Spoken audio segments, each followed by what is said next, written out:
Okay, so we're getting ready to go in regular session. First topic of discussion is fiscal year 2025 budget. Mr. Fouts. Thank you, Mr. Chairman, Commissioners. As you know, it's that time of year where staff brings to the board consideration of a millage rate. That'll be followed by a proposed budget, fiscal year 25. As the board's aware, I believe it was March or April, we had a work session and we brought to you some preliminary numbers to look at just to begin this process earlier in the year. And so today I'm going to go through some high-level information, but the goal today is really to talk about the board's direction from a millage rate. So as we briefly discussed last night, state law does require this body to set the taxing rates or millage rates by the end of August. So that has to happen, so we have to advertise. It was deliberate action by the board to fund certain things, like I believe the new library system during that time was brought on board. There was some change in staffing. There was a statewide stormwater mandate at the time, so there were a couple things that precipitated that increase. But I do think it's important to show kind of where we've been and where the tax digest is, so just high level. If you were to trend that, what would the average mill be? That's important to keep in mind too, because you get some low years and high years. I can trend it and send you that. Probably a bit over 6%, or 6 mills. Yeah, I would say close to 5.6, 5.8, something around. Yeah. All right, thank you. Mm-hmm. So I know sometimes people also ask the makeup of the actual digest. So I pulled the 2023 digest and just pulled it by property tax class. So I'm not going to talk about all the different classifications, but you can see that 67% based on 2023 was residential property, 19% commercial, 6% industrial, 3% utility, and then there's these small other buckets. The one that I would point out is motor vehicles. That's the old motor vehicles tax, those that have not, they're grandfathered under the old program. But the lion's share is obviously residential, and as you go out the community, you see that we're largely residential. I haven't trended that as something on the list to go back and see kind of how we've trended over the years, and also look at comparators that we look at county-wise to see how they are. But we are a residential community. I don't think that's a surprise. You also see we still have a little bit of conservation and agricultural use, which is obviously that has reduced over the years with growth. Very quickly, these are the 2023 millage rates that were adopted by this body last year. The general M&O was 4.688 mills, the fire district at 2.9 mills, fire bond at 0.216 mills, which totals the 7.804. And of course, for incorporated properties, only that 4.688 applies unless they have contracts with us otherwise. For example, Sonoya, Harrelson, some of those that are receiving fire services, obviously the fire district applies. Like Noonan, that would not apply. Palmetto, that would not apply. So, oftentimes we get calls about, the tax bill and concerns about where their taxes are going. I think just, there's a lot of different ways you can illustrate this, but if you look at the total taxing authorities millage rates for 2023, you can see this is kind of a breakdown, almost 66 cents, if you will, a school system dollar. The general fund would be about 20 cents. The county fire district would be about 12.5 or 13 cents, and then the fire bond is less than 1 cent. So that's kind of the breakout for the tax dollar in terms of where citizens, you can do it in percentages. It would be the same math, right? 66% of that would be school system, 20% roughly county general fund, 12.5% fire, and then the fire bond.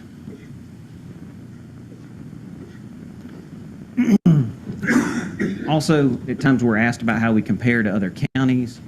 This is very difficult to answer, so I've just provided some data here just for discussion. These are several counties that we compare to based on size, metro Atlanta communities, services, that sort of thing. They're just alphabetized there, but you can see their population estimate. You can see their net digest, their 2023 millage rate for their unincorporated area, and then, of course, the effective tax rate. The one thing, the caveat at the bottom there, is it's very difficult to compare apples to apples because, without really getting into their budget, it's hard to determine, is Henry County providing, do they have a landfill? Do they have EMS service? You got to really dig into the details. So this is very high level, but it does give you some view. These numbers do represent the inclusivity of fire bonds, EMS. As much as possible. Okay. Again, you got to really get into the Because I know details. Fayette's is lower in the general fund, but they've split out their EMS. That's right. They have a 901/EMS district. Hall does the same thing. They have about 7 or 8 special districts. So this was trying to be representative as close to what we have as possible.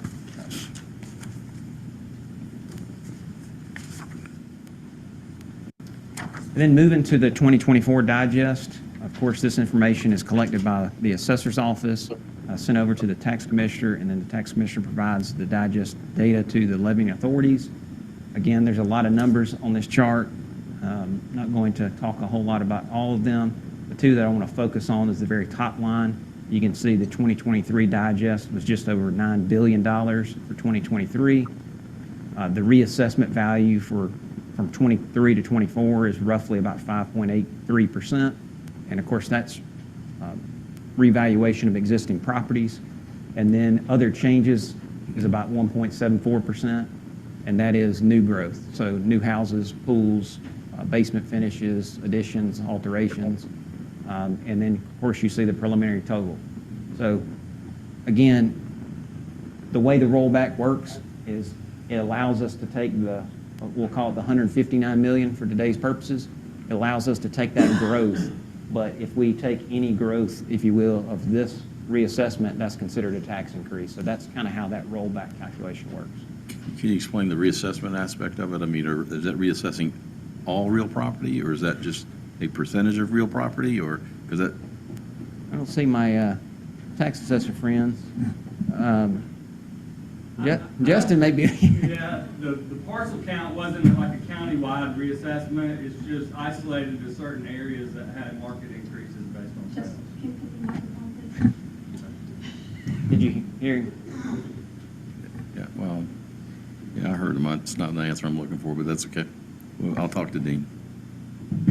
Any other questions on that digest? Okay, real quick. So obviously moving into the 2025 budget, we always like to talk about what our goals and initiatives are for the year. These are just a few. First is maintain current levels of service, programs, and operations. There are a few minor changes that occurred during the year, but to this point, we're not aware of any major changes. HR, obviously, several things. Our employees are the most important asset we have, so looking at including the merit raises in next year's budget. We do have health insurance inflation we're dealing with, so we are looking to absorb that health insurance increase. How much of an increase are we looking at in health insurance increase? Don't hold me to the number right now. I think it's, Kelly, correct me, about 1.3, 1.4 million year over year. What kind of percentage is that? Do some quick math.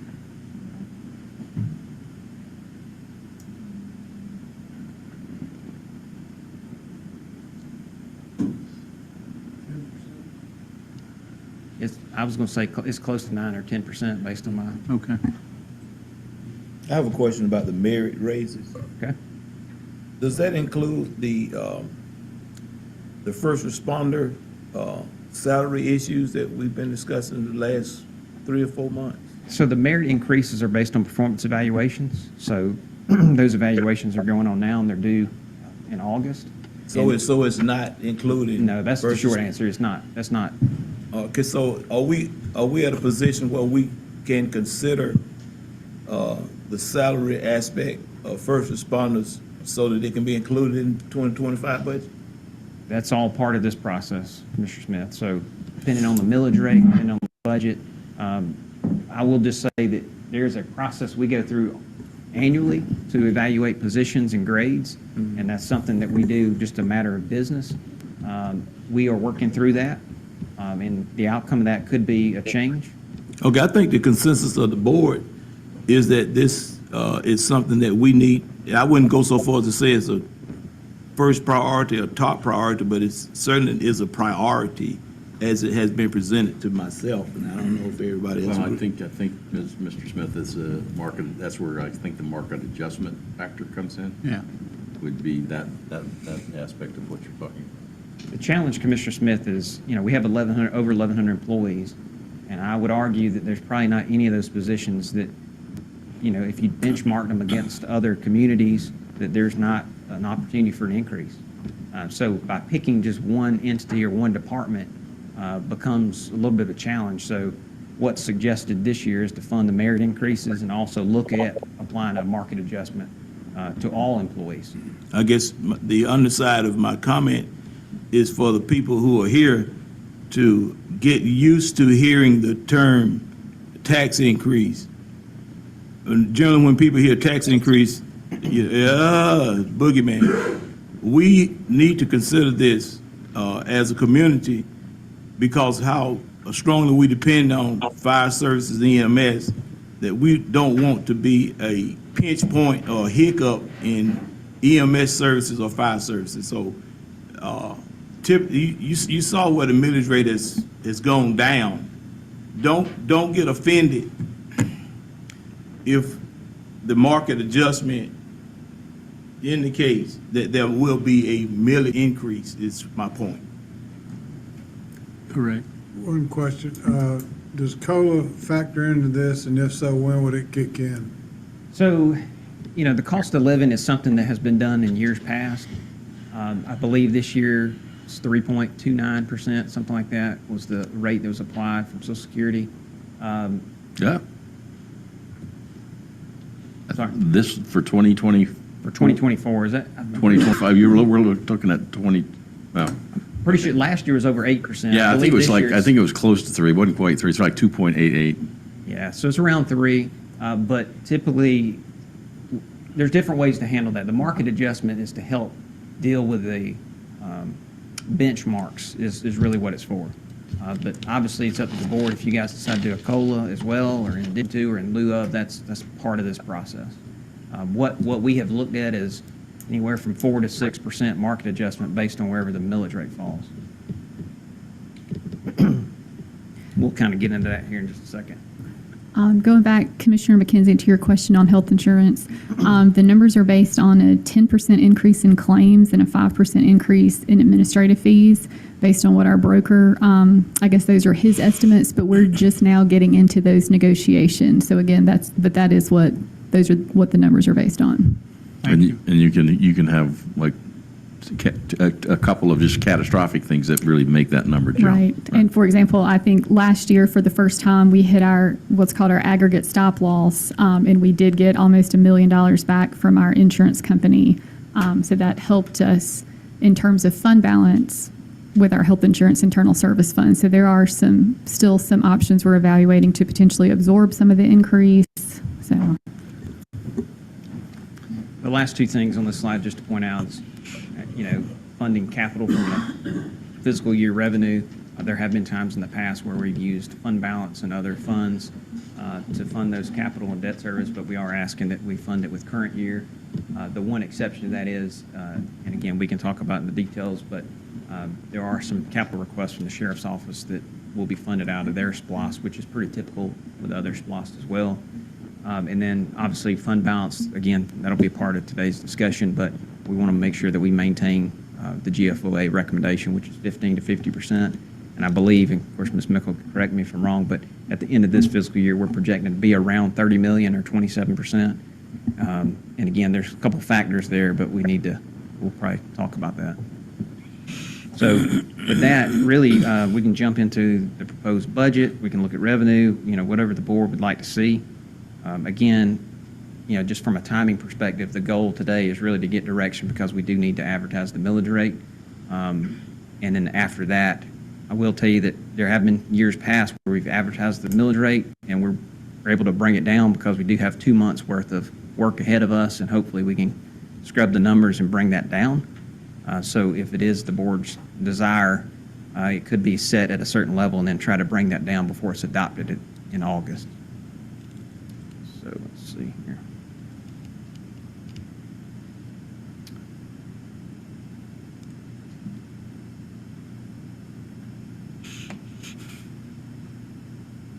I believe this was the information provided to the board. I know it's a lot to look at on the screen. I'll try to summarize, but this is the very top there, and between the green bars is the proposed revenue. You can see the difference between fiscal year '24 and '25. Again, this is based on holding the millage rate the same. This is 4.688 mills. So if we held the millage rate the same, it would generate roughly about $3.5 million more in the property tax line and in the other lines of revenues. So it's total about $3.2 million, what we're projecting change year over year for revenue. There will be an increase in revenue. Yes, sir. What's the sales tax negative for? Sales tax and license and permits negative. So I will tell you, sales tax is just, we've seen a little bit of a pullback on the local option sales tax. And so we're just kind of, I hate to say reducing confidence, but I think we've plateaued a little bit. Is that accurate, Hans? Yeah, we had been riding pretty high with double-digit increases for several years in local option sales tax. But these last year it started to kind of wane a little bit. We thought it was going to rebound this year. It was probably in the 6 or 7% range year over year. This year, unfortunately, it's only a little over 3% year over year. And so that's why we take a little more conservative approach this coming year versus what we've looked at in the past. In terms of the licensing of permits, that is largely building permit fees. Again, we've seen kind of a little bit of a pullback on the building permit activity. Obviously, there's a revenue and expense tied to that because we do contract that out with Safe Built. So if the revenue does come in, there'll be expense associated, but we're projecting based on the trend we're seeing a little bit of a pullback for next year. So that's what that. So, we have Safe Built as our inspectors. Are we collecting enough in license and permits to pay for that contract? Yes, sir. The contract's written that they receive 65% of the permit revenue. Okay. So, and then, of course, there's law that says that you can't make a profit off building permits. So we look at that and trend it over time. It ebbs and flows from year to year, but I will say if you totally looked at all the expenses related to the building activity of staffing and the software and all the costs, I think we're under that profit concept. I know that it just seems like that a lot of my constituents call and they are concerned about all the building that's going on, but then the numbers doesn't back that up. Yeah, I think the board has seen it even on your agendas. You know, we're not seeing a lot of rezoning activity right now. It's a little bit of I think the economy has a lot to do with it. I mean, there's still building going on, don't get me wrong, but it's not as strong as what we've seen. And same with sales tax. Is any of that related to the fact that it seems to be a bit harder to get permits and get through the rezoning process and so forth? Does that have any effect? I don't believe. Who's building here? I don't believe so. Okay. Any other questions on revenue? Has the impact tax been thought about bringing it back? Impact fees. You know, I want to say 2013, this board abolished the impact fee program, 2013 or 14. We took it off the books completely. Yes, sir. The challenge with the impact fee program is it has to be derived in one of two ways, and it's all trip generation. And at the time, if I recall correctly, Kelly, you may help me here, but I want to say that the board reduced the impact fee to 50% of the original because there was concern about it being kind of an extra fee that was kind of stymieing development. So reduced it to 50% in around 2012 or 2013, and then a year later took it out. But you have to have a program in place to track those activities designated to where they're going. You know, there are a couple of examples we've modeled, and I will say that since then, I believe this board has been a lot more diligent because the biggest impact that we have is transportation infrastructure. And so this body has placed zoning conditions on those developers to get, in my opinion, more money out of them on the transportation side. Now, that does negate some dollars on, you know, sheriff's office or fire department or whatever, but it was a really small amount of money that was collected if you look at it in total. If we were to put that back today, could you and your staff give us some ideas of what we might collect based on the growth that we're having? I, for one, would like to see us look at impact fees again, but I want to understand the whole process before I would say we need to do that. But we've got to find a way to help fund our services. So the answer is yes, we can look at it. You typically hire a consultant to go in and study this because, again, it's a specialty. We can look at that. I will tell you that legally speaking, I think if the attorney were here, he would tell you you can't collect impact fees and apply zoning conditions. So again, that would be something we would have to consider because let's say, X development comes in, they're wanting to build 400 homes and you're going to collect $1,100 per home on an impact fee. You can't additionally add zoning conditions and force them to pay, $500,000 or $1 million worth of road improvements. So Well, that's got to be. But we need to be able to compare those, which one's going to give us the best benefit? I can tell you anecdotally, we're getting more bang for the buck today, Mr. Hanley may want to add to that. Yeah, I would just say that when the impact fee program was in place, during the whole time that impact fees were collected, we only collected $2.5 million worth of transportation impact fees. And I think the way that the law is set up, you have to designate where projects are going to where those funds are going to be used for. So at that time, we had designated that all the impact fees would be used towards the Poplar Road interchange. So essentially, the whole time that the impact fee program was in place, the only thing that it paid for was the engineering for the Poplar Road interchange, and that was it, nothing else. So I believe the total collected for all categories was about 7.8, and it ran from 2006 I think I just found, to 2007. Well, no, hang on, let's see. Kelly, I think I just found it. Okay. This was the analysis that we did. 2014, I think. Yeah, 2016, looks like maybe. Well, I want to mention one thing about impact fees. It also, who's on the board. When we first put it in place, the commissioners were all in favor of it. And then later on, the commissioners changed and it was withdrawn. And I don't know about y'all, but I've been getting phone calls about the tax bills that people just already got are a lot higher than they were a few years ago.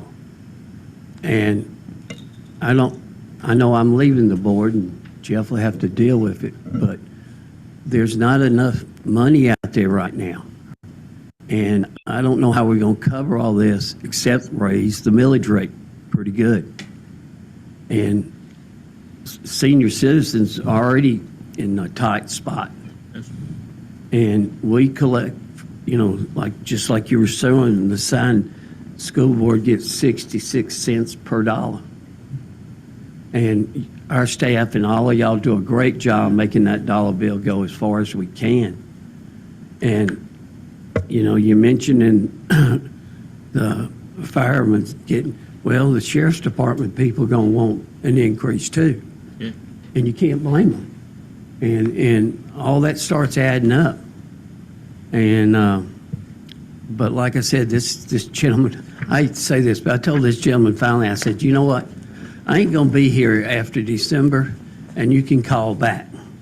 Because I must have talked to him for an hour. But he had a valid point. In this economy right now, it's hard to pay your tax bill. And for every one of us in here, we'll probably say that. And we're talking about increasing it. And money just don't go nowhere no more. And I know the staff and everybody was trying to do a good job, but you just look at your own tax bill you just got, how much more it is. And Just for clarification, Commissioner Poole, that was the tax Assessment. assessment? Yeah. So they show an estimate of tax. Right, but it don't matter. Well, It don't matter. This guy called me, he was crazy, Jane about it. As far as he's concerned, that's what it's gonna be. And, you know, y'all gonna have to deal with it, Jeff. And, but, Well, you will for 5 more months. 5 more months, like I told that guy, 5 more months and I'll be gone. But, it's, like I said, we put that impact fee and we did all this research and all this work. And like Well, Todd just said, It was my understanding that one of the reasons the economy sort of went bad, construction went bad, and then they were, I wasn't here at that time, Right. I was working for But the what county. really got it, Bill, was the change of commissioners. The Well, I- board we had was, at one time, was all for impact fees. And then when we had change of commissioners, they wanted to do away with it. So, Well, I agree. mean, I've been here since when that thing starts to where it is now. I agree with everything you said. I understand. I have, my constituents are worried about it as well. Right. But they're also worried about making sure that we're taking care of our employees. Oh, absolutely. And for us to But you give gotta them- raise, every employee is important. Yeah, absolutely. Whether you're sweeping or saving my life. So we Yeah. got to keep that in mind too. Absolutely. But to do what we're wanting to do is going to take a millage That's rate right. That's right. increase. That's right. Because we can't depend on impact fees because they're not there Oh, I anymore. agree. I agree with But I still believe that's an issue that we need to address and make sure that instead of trying to collect everything out of property taxes, we include it on all these people who want to come to Cayuga County. Yeah, I'm not arguing that. And I don't believe that the impact fee is going to stop people from wanting to come to Cayuga County. But I also want to make sure that if we do an impact fee program, I want to make sure that we're not going to affect our growth. But for right now, it would be nice that our growth come to some sort of a halt till we can catch up. And I'm not blaming anybody. The staff does a great job of putting all this together, but we got to find a way to finance it. And quite honestly, folks, I don't know how we're going to do that. I was a department head, long time. And every year I'd come and beg for more money. Sometimes I got what I asked for because we needed it, not because I wanted it. I'll give an example. Our fire department, in just buying these new fire trucks, saved hundreds of thousands of dollars because they took the time to go in and say, this is what we need, not necessarily what we want. Now, does that mean that I'm going to miss those chrome bumpers on them fire trucks and so forth? If they hadn't have pointed it out, I probably wouldn't have ever even noticed. Only thing I want is when I call them, I want them to respond. And I think every citizen in this county wants the same thing. We've got to take care of our employees. Real quick, again, I have to go back and study this, but just pulling this file up. So from 2006 to 2013 on impact fees, I believe, based on this, we collected 8.1 million. And to Todd's point, that's over many years, 4.5 or 4.6 million of that was single-family homes. So I would argue that over that same period of time, in today's environment, we've received probably $10 million or $12 million worth of road infrastructure from those houses compared to the $4.5 million they may have paid in impact fees. I'd like to see that, how much we have collected. I don't know if Hans can do that or what. but I would like to see on those conditions that we put on, how much of that have we actually collected? And the other thing about impact fees, you have to use them in certain places, like rec. Correct. Police department. It's not, State defines that.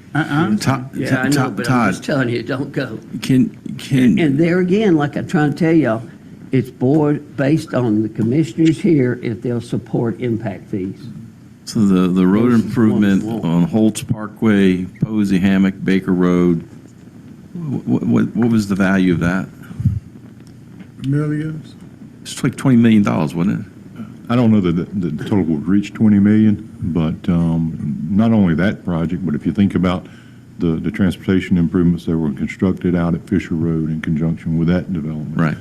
So we've had and it would take a good bit of work to go back and try to calculate the value of projects that have been performed by developments because of the transportation impacts of those individual developments. Okay, so they're just the Posey Baker Hammock Road, they're widening Posey Road, they're putting a right turn lane on Baker Road, and they're putting in a full traffic circle. What was that cost? You're probably looking at $4 million. Okay, so You just say 40? so that right there is $4,000 per home. That alone is $4,000 per home. And the problem with the impact fee program is you can't pick and choose Right, which category exactly. to apply it It's state to. defined, right. It's all based on That's right. that traffic generation. So, And to speak to that, additionally, Mr. Rollbach, if you have an impact fee program, you have to define ahead of time where you're going to use those funds, which intersections, which areas of the county. So, for instance, this Dale Webb project came in, their impact fees wouldn't go towards those projects Right, there exactly. at Baker and Posey and Holtz Parkway. They would go to some other project that we've identified somewhere else. Okay. That's mainly why I brought that up. To me, the impact fees we were in roughly a 10-year recession from '07. We got hammered. And that's why I think the board pulled those back at that point. Right now, inflation is what's getting everybody in this room. So what percentage of the sales tax is derived from local option sales tax? so as shown in this, on this spreadsheet, Commissioner, roughly 25 million, is representative of 1 penny of the 7% that's collected in the county. All right, so now just to put this in context or proper perspective, when the local option sales tax comes back up for renewal, and you have people advocating the end of the local option sales tax, what you're talking about is that you're going to delete $25 million from the tax base? So Commissioner Smith, this sales tax is local option sales tax, so it is not renewed every 5 to 6 years like SPLOST is, unless there is not an agreement amongst the local government. So this automatically renews, and this is the one that you see on your tax bill that's rolled back to your millage rate. So as a property owner, this $25 million is a discount, right? Because you're getting a discount on your taxes based on that revenue. Yeah, I understand that. I thought it renewed every 10 years. We do have to renegotiate the agreement, With the cities. but it does not go on the ballot unless you fail to negotiate the agreement. Well, it's bottom a valid line is, point. it's an asset to the taxpayers to have that penny on the sales tax. It's a great point, and I think we've been very fortunate to have sales tax. We were a retail destination compared to some of our neighboring communities. If you go out and do the anecdotal, walk around and look at tags, a lot of people shop here from other communities. So you're right, it's helped to keep taxes down in some regard. It'd be about 2.5 mils without. Okay. One thing that really hurt us is when the transportation deal we tried to get. We worked all the cities and we all got together and the voters voted it down. What Sullivan Road right now is costing us $7 million. Sullivan Road.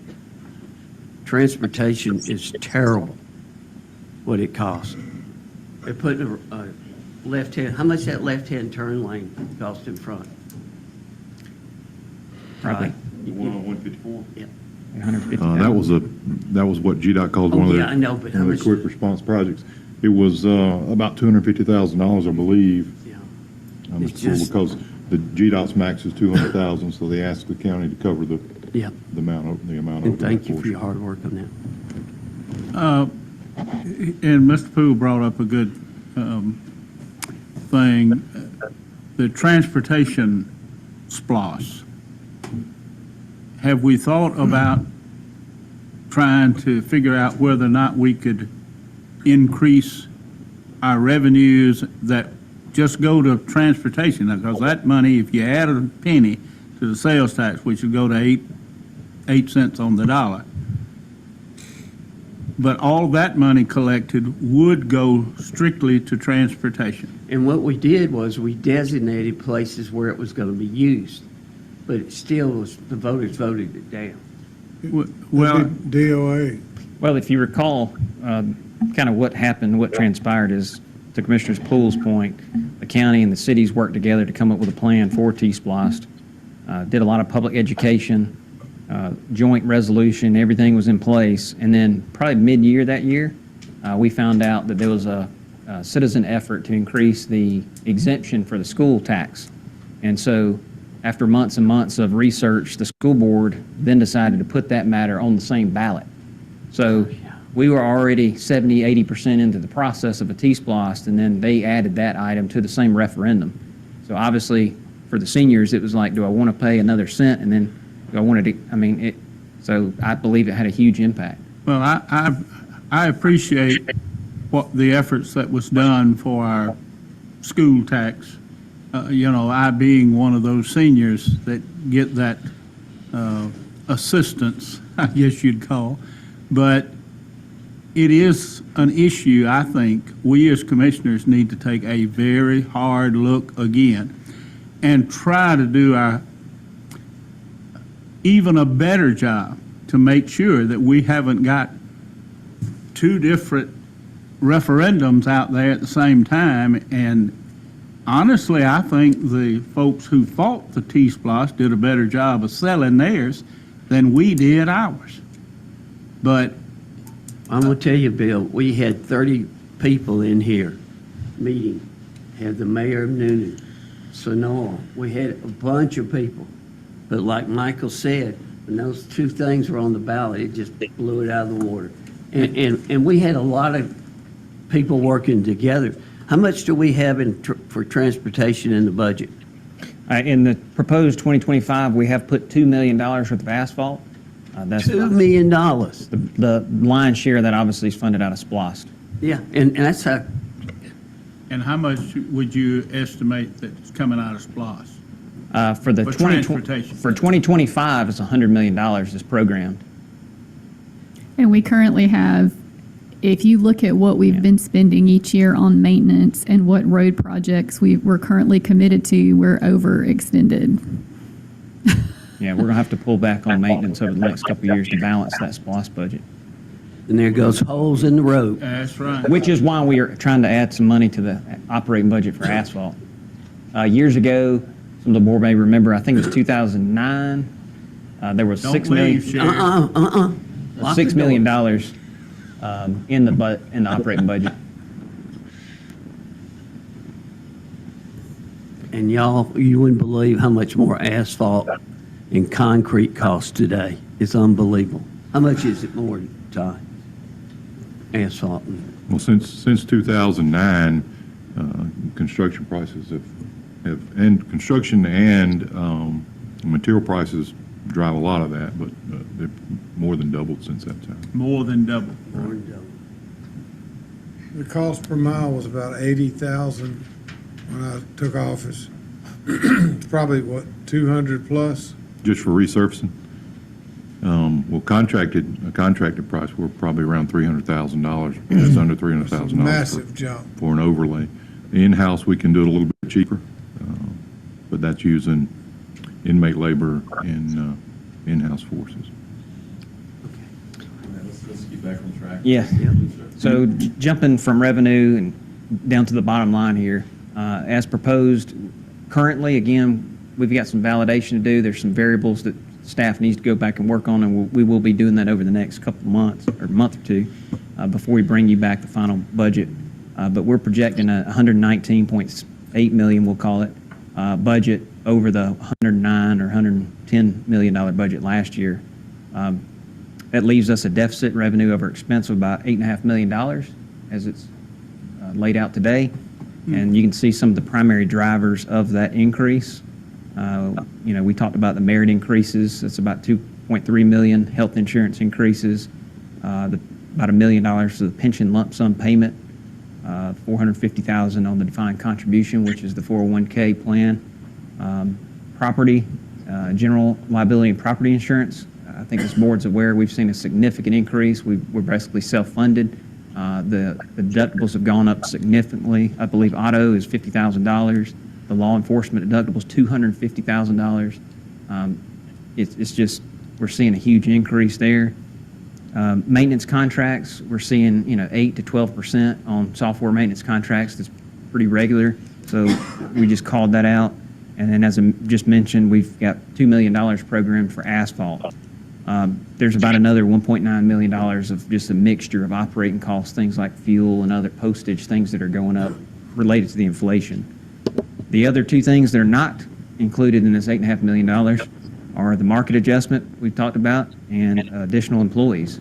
I think we had about 60 employees requested in the proposed budget, and we can get into that. But I believe right now we're looking to support a little bit less than half of those, and even that's not in this budget. So we're looking at about a $14 million deficit in order to meet that demand. And just to point out, the 1.2 million is about half the cost of the additional employees that we're recommending be supported. So they would just come in mid-year, and that this is 6 months of the cost of that. Half the count, half the year. Mm-hmm. That's right. Michael, can I say one quick thing can I go back to revenue real quick? Sure. In the fines, fees, and forfeitures line there, you're seeing it's going down 3%, but that category is being drugged down by the fees and taxes related to mortgages and refinancing. That activity, this year we're going to budget $850,000 less than last year's budget based on the way we're performing this year. And just to put that in perspective, that's going to be the second year of roughly the same decline. So back in 2023, those two lines combined in the general fund were about $3.5 million. This proposed 2025 budget is going to be about 1.75 combined. So we've lost almost $2 million just because people are not taking out new mortgages or refinancing mortgages. Well, they can't afford to. Well, I'm just pointing that out. That's an economic reality that we're dealing with, and it's kind of out of our control. That people are doing that, but so these are the kinds of things that are dragging that, and then the fact of our local option sales taxes, essentially flat. One of the things we need to do, I guess, is get our court system to levy higher fines. Mr. McKenzie, we've had that discussion in years past, and I think the best way I could frame it is to say that at a certain level, those people being convicted are not worried about paying their fines. Wasn't there a governor that said something along Having about 45 years in law enforcement of one nature or another, I understand that. So, real quick, the other major fund, obviously, in our budget is the fire fund. I won't spend as much time, but you can see same thing, revenue for property taxes and other areas for revenue, about a $2 million gain year over year. And then looking at the expenditures, that leaves about $7 million. And there's planned use for that for fire stations 5, 10, and some non-SPLOST capital. And then the other things that's not included in that number would be the market adjustment and the new employees. They just had a couple of employees for training and some other things, so there's not a lot, but those numbers are not yet plugged in. So right now, we're fairly balanced in fire, but that's got to be scrubbed a little more. So then, kind of jumping to the millage rate, the really crux of the conversation today, just talking through this very quickly. You can see earlier we talked about the preliminary digest, almost $10 billion. If you took the rollback, it would approximately generate $44 million in property tax. Obviously, we already talked about it. This is what we've programmed as 4.688, and that still leaves a deficit. As this board's aware, even going to the 4.688 is considered a tax increase, so you still have to go through the public hearings and all that. Staff simply just modeled different millage rates to show you the impact of the percentage, and you can see what those would generate in terms of additional tax revenue.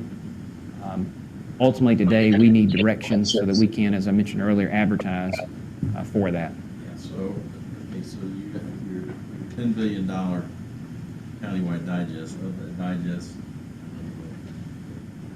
tax commissioner can answer this question, of that digest, what is new real property? That was the 1.74%. So, and they're, So again, when you think about $10 billion, it takes a lot of new growth to move the needle.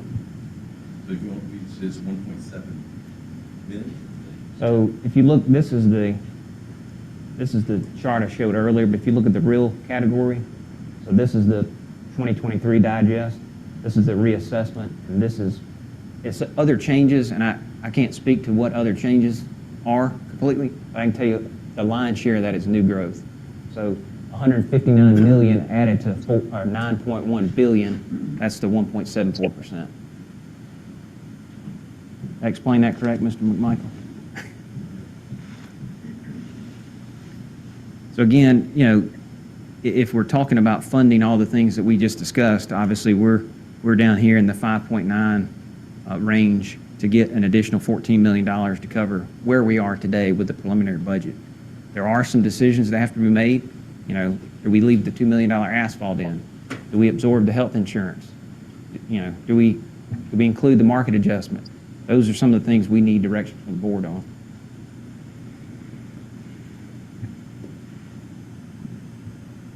If we don't keep health insurance in, that means automatically they have to pay more. They do. So Associates. currently, and again, Kelly can correct me, but right now, based on where we are, the share from employer to employee, the county's picking up 95% of the cost of health insurance. So the employees are picking up 5%. I believe in looking at other, comparable counties, the benchmark is usually 85-15, 85% county, 15% employees.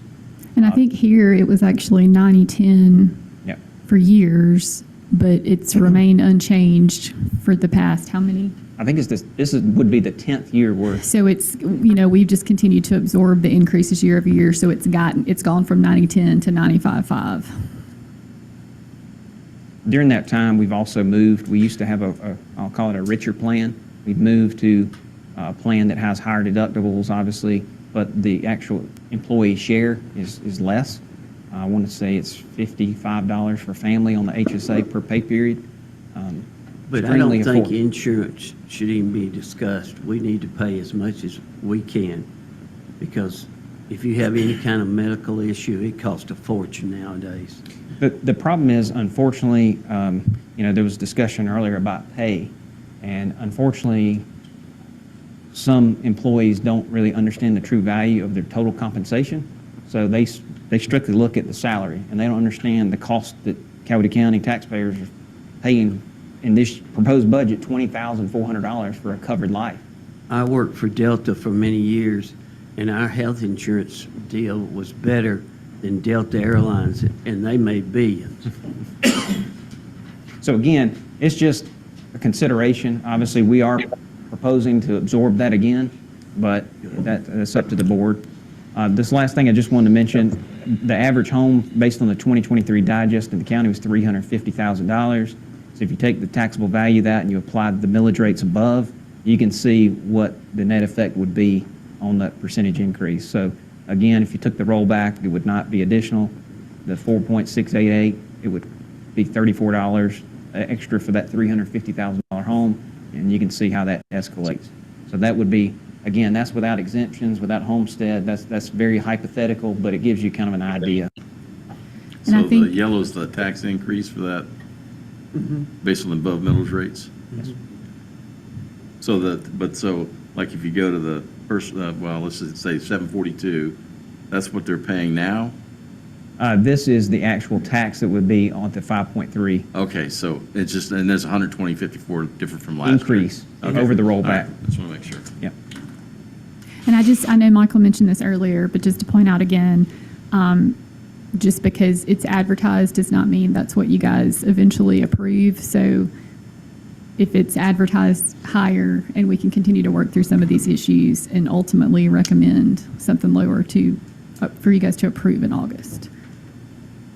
I'm sorry, could you speak up a little louder? Oh, I just said, I know in the past, once or twice, we've advertised something higher than what the board ultimately approved because there still are some decisions to be made. So if we advertised on the high end, there's still opportunity for you guys to approve a lower rate in That August. is, if you can take the numbers and crunch them even more to lower Yes. our expense. Yes, yes. And again, it's things just looking through, our finance team does a great job of going back and validating, making sure when you're dealing with over $100 million budget and as many departments, sometimes it's easy to duplicate a line or something. So they're going back and scrubbing. So there may be, $5,000 here and there that we pick up.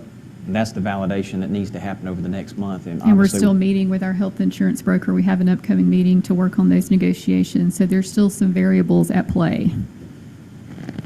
The other thing, a couple other points. One is the board's aware, obviously next year in January, the circuit split will happen for the judicial function, right? So the Coweta Superior Court circuit, so there's some changes with that. Last night, this board approved a budget adjustment to add some additional employees. The total cost of all that change in this proposed budget is about $800,000. Is it in what you're Yes, presenting sir, now? it is. It is. Okay. What's not here, though, is I see my dear friend from the DA's office, and I believe the public defender's office is here. Those increases that they requested are not included. So again, I know that the DA's asked for another $500,000 increase, and the public defender would also like to give employee raises. That's another roughly $600,000 that's not contemplated in the proposed budget.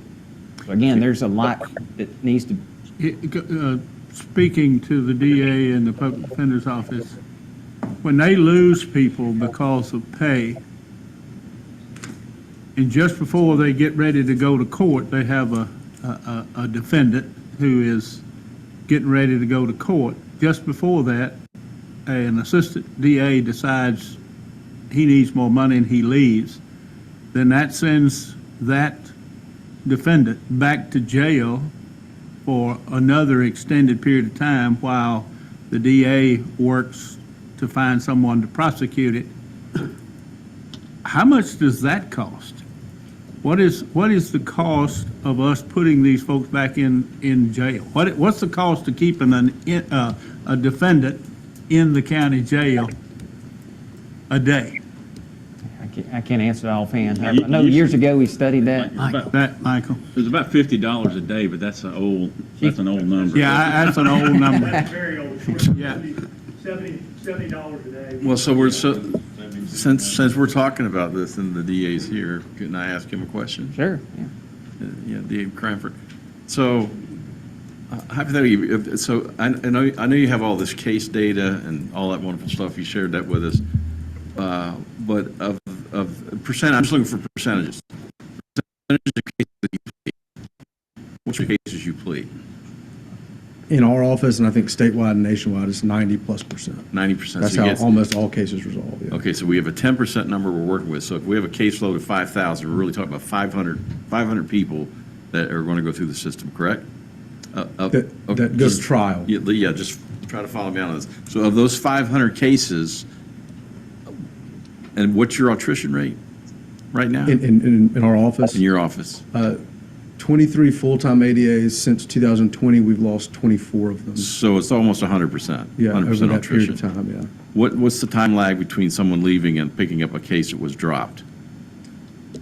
I would say at least 30 to 60 days, depending on how experienced the replacement is. Okay, so we'll say 45 for average, and you say it's $70 a day in the jail system, Deputy Chief? I think that's what he said. $70. Okay, so that's $28,000. That's up. So if 10%, 28, well, I mean, let's see, so 45 times 70, I'm sorry, yeah, it's $28,000. So 28,000 times 50 is $10 million. I mean, it's a lot of money. So that's what I'm saying, that these things have effect downstream. I mean, I know he's asking for money, but the effect is it burdens the sheriff's department, burdens the jail, and if we can sync these things all up together, but then you're on the hook. You got to prove us wrong.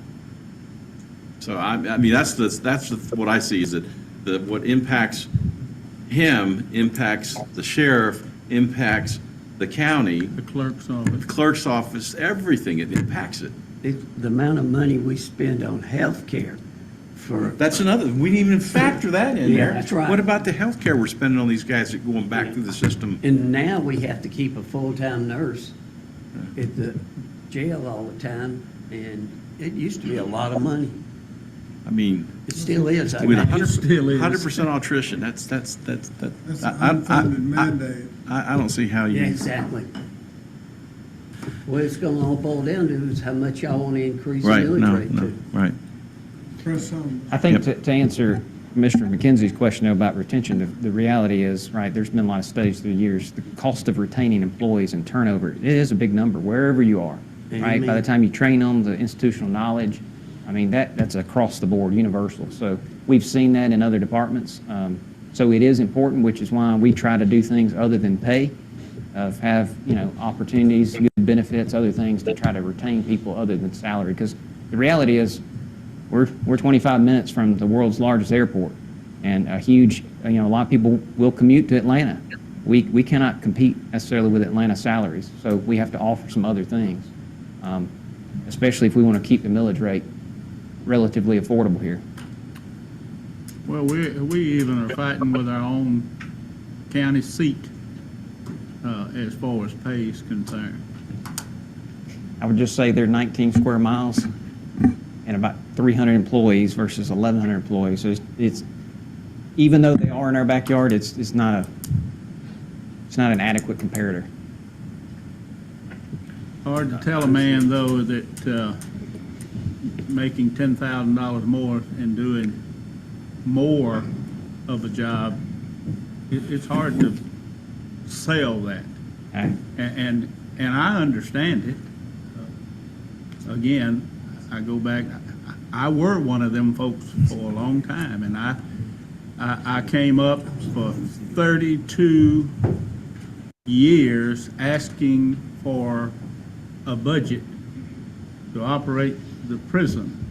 And I never saw Cayuga County have a good year because I was always told by the administrator or administrators that it's a tough year. Go back, touch it, and sometimes, like I said, sometimes I got what I wanted, sometimes I didn't. But I do appreciate the fact that Cayuga County over the years has taken care of their employees and has done a good job. So obviously, we have a lot more information we can share. Again, the focus today is get some direction on the millage rate so we can proceed with advertising. So I don't know if you have other questions or what information we can provide. Yeah, let's I want to say one thing. Take 10 minutes. Everybody in this room that works for the county could use an increase. Every one of them. Because every expense that everybody has is gone up. And I just want to thank every employee for everything y'all do, because y'all sacrifice and go above and beyond. But that don't pay for the food and the expenses, but thank y'all. Yeah. Yeah, and we're going to take a 10-minute break.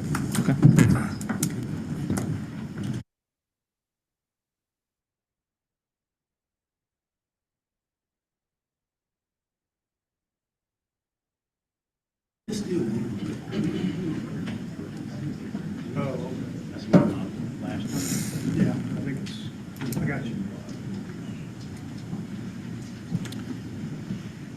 Commissioners, y'all have any other questions? Well, I have some questions for like the sheriff's department and fire department?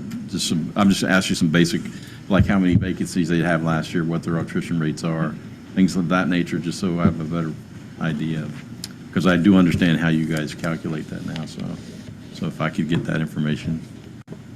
Yeah, I was going to invite any of Yeah, those to how come about up. the chief so I don't deputy? know Who wants to take the lead? Chief Deputy. You want to use that mic?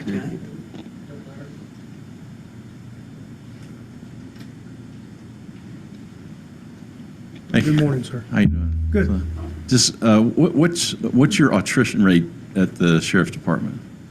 Well, being that I've only been here a little bit over a year, I may call on Anthony to answer some of your questions Okay. that you may have, but since I've been here, and I don't want to get off topic too quick, but I just wanted to say that working for several county governments, I do not envy what y'all are having to decide as far as I'm a resident here and an employee, as far as the millage rate and taking care of the employees.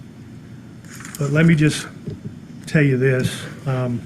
How much money do you pay a police officer, deputy sheriff, who's sacrificing their life every single day, or a fireman that's running into a fire every single day? I don't know what that magic number is, what you pay someone, but I know when it goes wrong, we lost one that was making $28 an hour, and the rippling effect and the impact effect on a family when something bad happens. So from a public safety standpoint, I don't expect us to go into a bidding war, competitive bidding war back and forth with other counties. But I do expect us to be competitive, because I feel that since I've been working here, Commissioner, that if we can get people in the door, we've got the personnel and the supervision and the leadership to help retain that person. Because if you retain, we don't have to recruit. And not only that goes with public safety, but even the individual that answers the phone every single day for you guys, as well as Mr. Fouts and as well as the sheriff's office, that person that answers the phone or looks up things is a reflection of our leadership and your leadership. And I'm all for, I don't know what the pay should be. I truly don't. But I can tell you it can be better compared to other agencies. We got some fantastic folks here in public safety that we do not want to lose to another agency. We have one now that's been with us about 10 years, and they are applying through the application process with the City of Noonan. And this is a supervisor that we've poured 10 years of training into. And the pay is going to be as an investigator, but it's going to be more than the person's making here as a supervisor. But I don't want to get into bidding wars. I know that, but we have to offer a competitive package, salary, benefits, retirement, if we're going to retain individuals. If not, we're just throwing our hands up and saying it's a revolving door, and we're not into retaining employees. We're just into try to fill a vacancy. But in public safety, filling a vacancy doesn't work. The house fire that the fire department went on, one of the largest house fires that I know. I'll let the chief expand, but we had PR to some that didn't make it. They're not firemen. We even had a City of Noonan police officer there. I think we had 23 units, Chief, from y'all, 23 units. So you can see how important it is for public safety.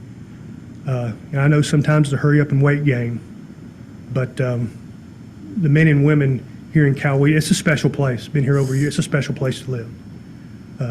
So I just ask, when y'all consider the millage rate, and I am a taxpayer here, that y'all consider all employee salaries, specifically public safety, that we have to retain if we're ever going to be a successful public safety agency, because there's too much, I don't want to take up your time, there's too much going on when you have to retrain individuals.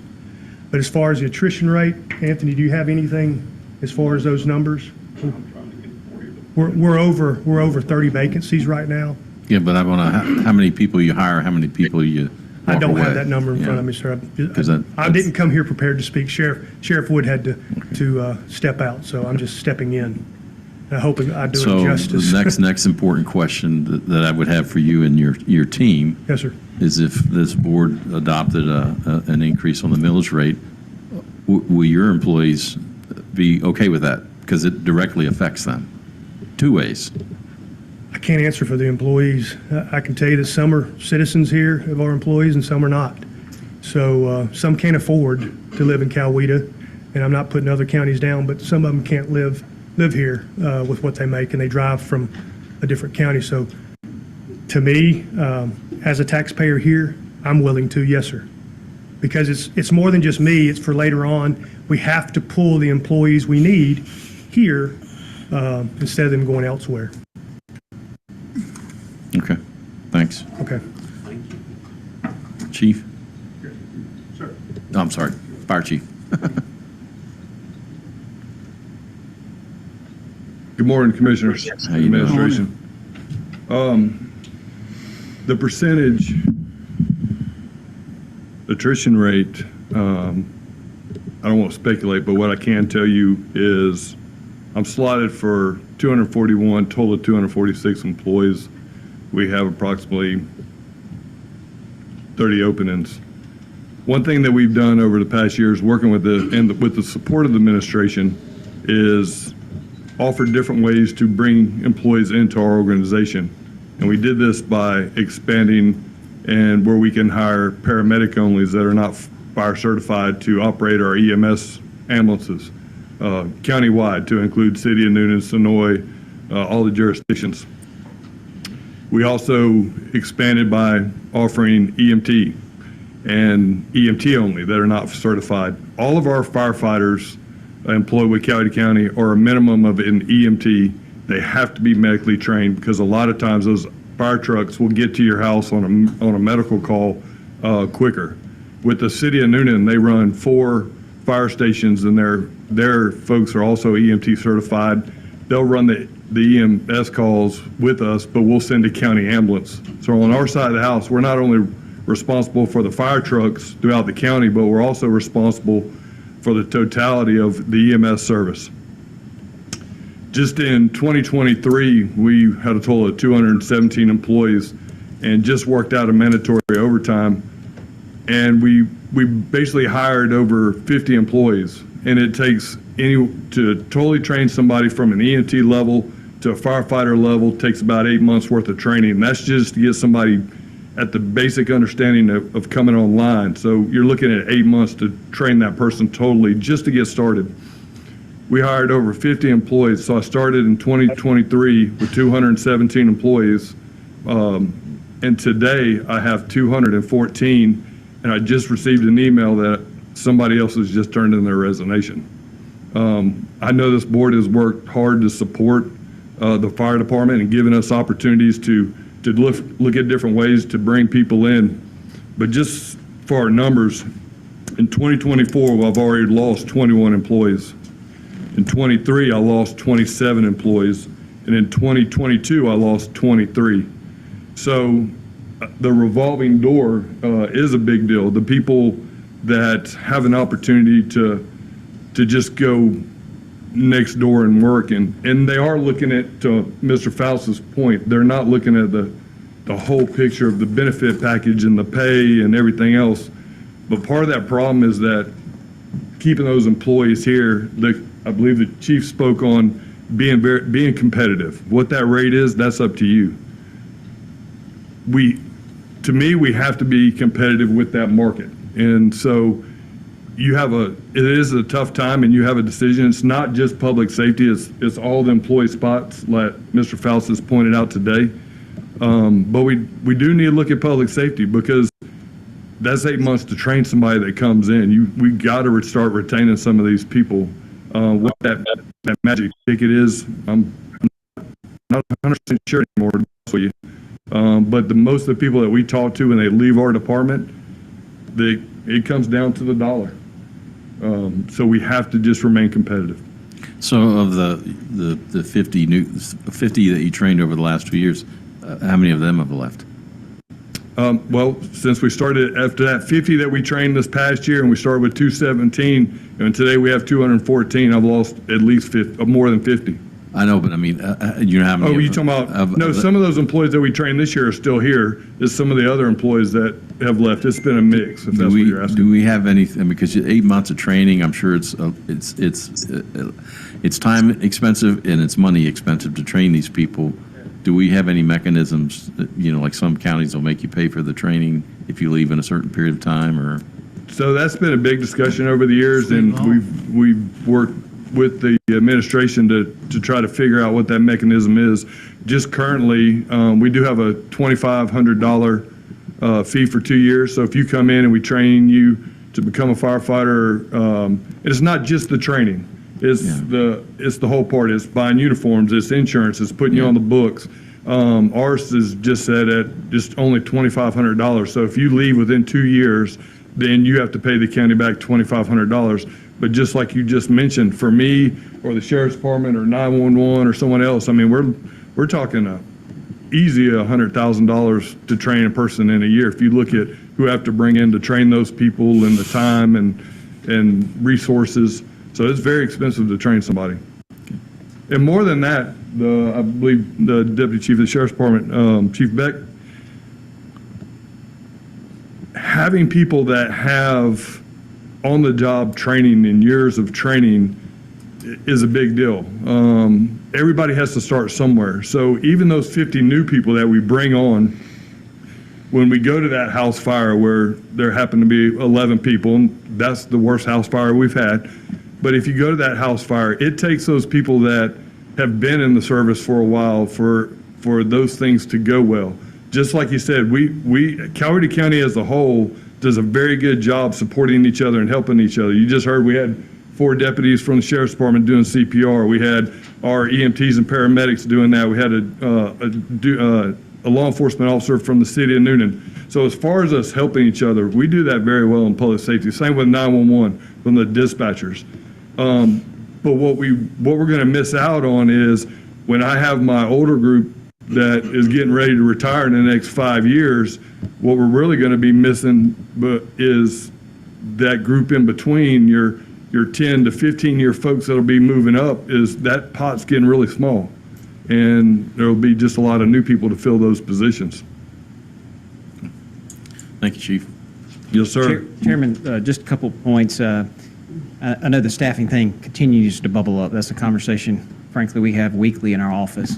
I think it's important to point out, though, historically, if we date back to, we'll say 1990, late 90s, the county had a step in wage system, a schedule. And basically, as long as you remained an employee, you got an automatic percentage. In 2017-16, the board supported an external third-party study. In 2017-18, we implemented that, and ever since then, we've made adjustments and implemented new performance standards.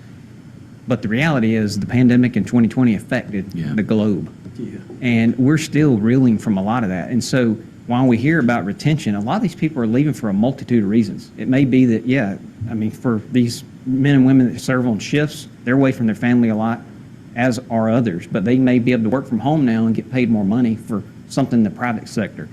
But what we've seen in my 20-year career, when the economy is great, we see some of the struggles with employees and retention. But when the economy turns, the first place those employees come looking for work is the government, because we typically don't miss a paycheck. We're stable. We provide good benefits. So it's a struggle. I don't know that there's a magic answer. I agree with these gentlemen that spoke. We've got to remain competitive. I would argue that maybe something we need to explore is establishing a benchmark of who our comparatives are and what that benchmark is. Are there 5 counties that we think are similar to Coweta that we say we want to remain competitive with these, or cities, whoever it may be, say we want to be within 95th percentile of the starting pay. I don't know, but right now it feels like a dark game. Since the pandemic, we go up 18%. Henry County goes up 22. Fayette goes up 18 more. And the bidding war, but the pipeline for employees is just not there. So they're right. We have younger tenure employees and we have older, but that donut hole is missing. And that's just not in public safety. We see it in other areas too. Public Works, we've struggled to hire a surveyor, a transportation engineer. We've put it out, I think, 6 times. So it's just, I just want to point out we're not in a vacuum alone. It is a global issue. And we're trying, but I don't know there's a magic solution. Then if I could want to hear from the DA and the Public Defender's Office, since they're outside this normal budget process. Oh, okay.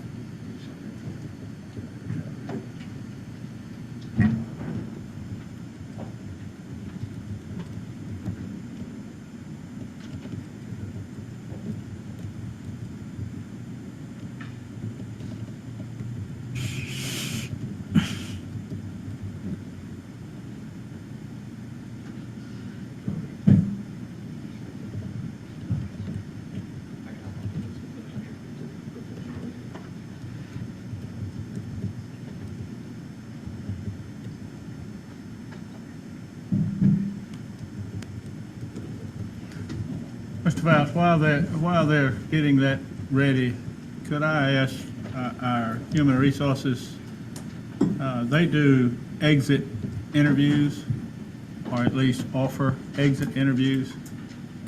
Could we get a answer as to what they are putting on their exit interviews as to why they are leaving, and which one would be the highest denominator, I guess? I'll let Tricia try to answer that question. I can tell you that I think for years we've tried to encourage exit interviews. We're more successful in some areas than others, but I don't know, she may have some information. I would echo that. It is hard to force people to come in for an exit interview. So honestly, most times it's people who are leaving for a better opportunity, and they don't have any hesitation about sharing about their better opportunity. So absolutely, we can share the information that we have, but I would hesitate to put a huge amount of validity to it because of the amount of it that we receive or don't receive. Thank you. Yes, sir. Ms. Palmer. Chief from the Sheriff's Office and Chief from the Fire Department, y'all stay on top of things pretty good as far as your respective departments. What do you hear these people are leaving for? We do our own exit interview as well. It's a short, very to the point. It's majority of it's financially or career path.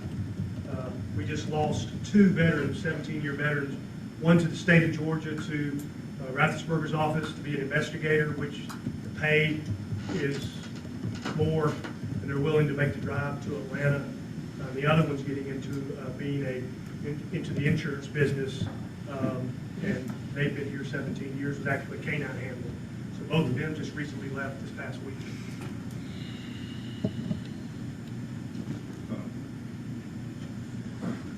I just want to make sure you can hear me. So we complete an exit interview with every employee that leaves our office.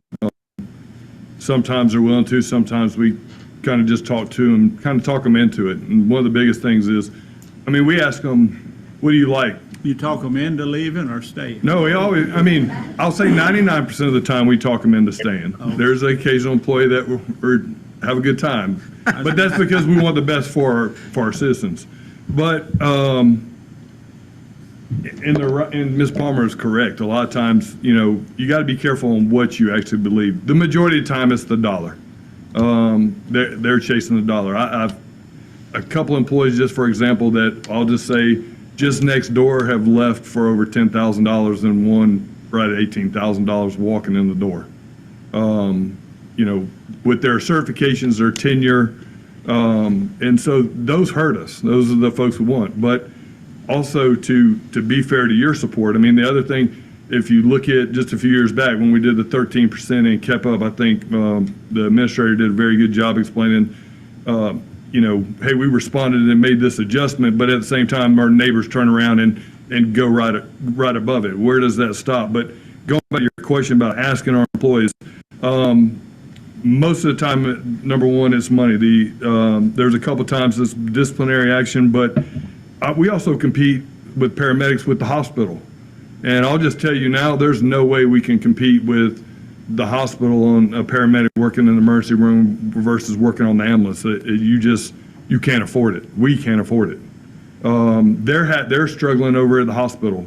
This isn't just us, just like the administration has pointed out, but we do, and we'll be more than happy to share the exit interviews, but we are able to do that with 99% of our employees, find out why. We give them opportunity. What did you like about Coweta County? What did you not like about Coweta County? What do you wish Coweta County could have done anything different? What is that place that you're going to, and you don't have to name it, but what are they offering you that we're not offering you? So we try to collect that data so that we can share, but we'll be more than happy to get with the admin, get them any of that information that you would like to get it to you. Can I ask you a question? Yes, sir. Do we have, and I believe we do, but is there a firefighter training academy located in Coweta County? So currently we did have a joint training center over on Grease and Shell with the city of Noonan. Currently, we are not allowed over the training center anymore. That's just the city of Noonan. They've rebuilt that over there, and it's a very nice complex. But what we had to do is we took the old Burn building with the help of the county administration and Todd Hanley in their office, and we moved the old Burn building and moved it over to Selt Road over by the prison for the time being. So currently we are using Clay Wood as our training center. We have trainers in the county that do classes in firefighter EMS training once or twice a year? Yes, sir. We teach our own EMT class. We're looking at trying to do our own paramedic class. We do our own firefighter training. We can do all that in-house. All right, and please forgive me for speaking frankly, but I had an idea that this may be something that we could implement CEC as part of technical school training for firefighters and EMT. Yes, sir. You're correct. That's we are actually working currently with the state office of DPH that oversees our government body that oversees our EMS and our training requirements yearly, and working with them and the CEC to start developing some of those folks. What we'd like to do is even not everybody goes to college. So if they're looking for something to do, we want to try to keep them here in the county.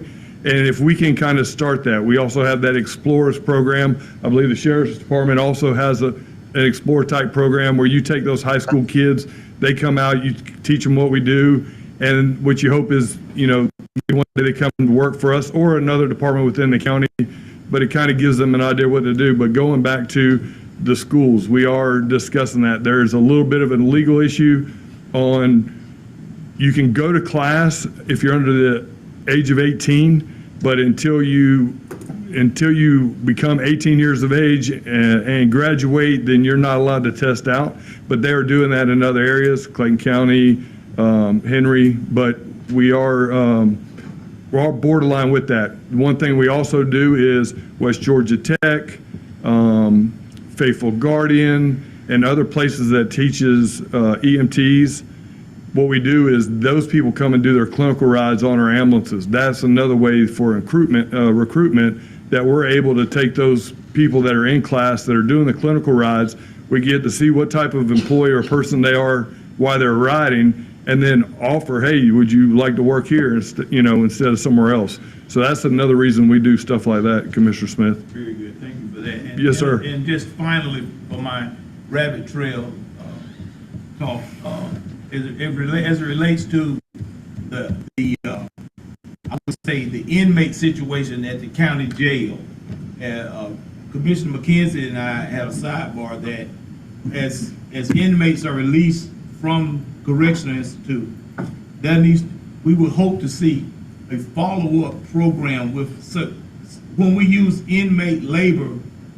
Commissioner McKenzie said a lot of folk in Correctional Institute are skilled workers and can do a myriad of tasks, but when they leave, then we have no desire to keep up with them at all. And a lot of that is why there's so much revisionism in the prison system, because we take our hands off of them when they're out of jail. But to solve some of the problems with the budget, it might be to our advantage to funnel these men who have demonstrated they have construction abilities through CEC and to put them to a useful work in the community to keep the jail population down. It was just a thought. And I'm coming back to what, I don't want to just, Yes, sir. but it's something to think about. No, any avenue we can get to attract those employees, to come and be a servant and work in their community to help their citizens, we're grateful for. Our Explorer Approach program, we have over the last 2 years where we've able to hire 4 of those explorers, and they are currently working for Coweta County Fire Rescue as EMT and firefighters. So it does work, yes, sir. Thank you. Chief, can I ask you one question? And you kind of mentioned it. Let's say we bump the pay. What's to keep another county from right after we get it done? That's going to keep happening because there's a limited workforce. Yeah, so we're not, obviously I've been doing this for 28 years, and all 28 years is here in Coweta County. We just recently went to a Chiefs Convention in Atlanta just yesterday. It is just like the county administrator spoke of earlier, it's a state problem, it's a national problem. Before, we used to have 500 applicants for one position. We're not seeing that anymore. And so even in our community, like Commissioner Smith said, if we can try to attract those people and bring them in, but what we're finding is there's not enough of those folks that want to come do these things. So we have to be able to talk somebody else from coming from another area, and we'll just say a 30-mile radius outside of our county. What we got to attract the people inside, but what attracts them from the outside to come to work here at Coweta County? Why are they going to drive from Fayette over here or from Troop over here? We've hired people all the way. I had a gentleman living in Tennessee that worked here for about 2 years. But there's no way living in Tennessee with a 2-hour drive coming to work, every third day that you're gonna have a career here. So how do you attract? They just spoke about it's $350,000 is what we said our mean was for our housing to own a house. Just recently I talked, it's $49,000 is the median income. So again, it goes back to how do you attract those people and how do you get them? It goes back to the majority of the people on this list. It's that dollar. So I appreciate your answer. I just got one more thing that's bugging me. When you said that we're not able to share the training facility with the state of Newnan, is there one pinch point or anything that sticks out to you as to why we have a mutual aid agreement, even though it's not automatic with the city of Newnan? We do have a mutual aid agreement with the city. Why do you think that the city would eschew us county training at a facility that is sitting vacant at the moment? You talking about the new facility on Grecian Trail? You may not know, but I'm curious as to how can we have a mutual aid agreement with the city of Newnan, but we can't share a building? So I'll just say that the mutual aid agreement, no matter what, we've always done that. If we have a house fire or we have a medical call or a car wreck and we need help with the city of Newnan, or for any incident, Fayette County, Peachtree City, we do that through our dispatch center. So we just request assistance. And you're right, 100% of the time, if they have units available, they send them. We do the same thing for them. Even currently, there's times where we need an ambulance, we'll call Fayette County, Peachtree City, Heard County, they'll send an ambulance, or even if it's a fire truck, and we'll do the same and we do the same for them. As far as about automatic mutual aid. Well, I don't want to, just, why is it that, and you may not know the answer to this, maybe we could give it some more thought, but it just seemed to me it would be a moral boom and a morale boom for the city and the county, which the city is in the county. Well, I can just say prior to me being chief, there was a lot of discussion on a joint training center. Where it went from there, that I'm not relevant to or privy to. Or I think as the chief stated, prior to their decision to build their own facility, we did have a joint operating agreement. Once they decided to rebuild, I don't know that we have formally made the ask to share their facility. Is that fair? I don't know that, other than from time to time, I don't know that we have. Well, I really think, gone as- yeah, I mean, we've just basically been told, I mean, again, they have 4 stations now and they've grown, and that facility over there, you know, I guess their reasoning being is, as with our 15 stations and all our folks, they want to keep their center nice, and they also want to, and we've had a joint class over there, so we have done that, but as far as maintaining their training, I think their worries was leaving the city of Newnan to go do training where we were looking at locations prior to, and then I think the need and it's not big enough to support all of us, I think is what it came That down to, makes sir. sense. Thank you. Commissioner Poole, can I just add to that? I know that the DA has to. Yes, sir. All we're asking, sir, is for the commissioners to put together a financial package that's going to get people to the door. And then, once we get applicants at the door, we can pull them in, and then it's up to us to retain them. We just got to get them to our area, and that, unfortunately, is that dollar sign, because when everybody probably in here search for a job, you go to where, how much you're going to get paid. So that's what everybody, even the people in here, You know, even I disagree with that a little bit. In the few places that I've worked, it meant for me a lot just to get in the door. that generation, sir, yes, sir. I totally understand that, but that's not the market we're dealing with. Well, y'all are in a select group. The people that are not specifically trained have to fight for a job anywhere. Yes, sir. And y'all are in a limited workforce. And just like the chief said, there's not near as many people wanting to do the job. And your job, both of y'all's job is so dangerous. You don't know if you're ever going to come home the next day. And, It's not always been that way. So that's another conversation with media and all this other stuff. well, if you're in the city of Atlanta, it might be. I'm just asking if you can get a competitive package to get the applicant. Oh, I understand that. We'll get competitive, but then some other jurisdiction Yes, sir. will bump us. Yes, sir. You watch. Oh, it's happened. I'm not Yeah, disagreeing. I mean, as long as you got a limited workforce, I don't know how you gonna stop it. Thank you. Commissioner Poole, when I was the warden, there were people that would apply with us and they would start.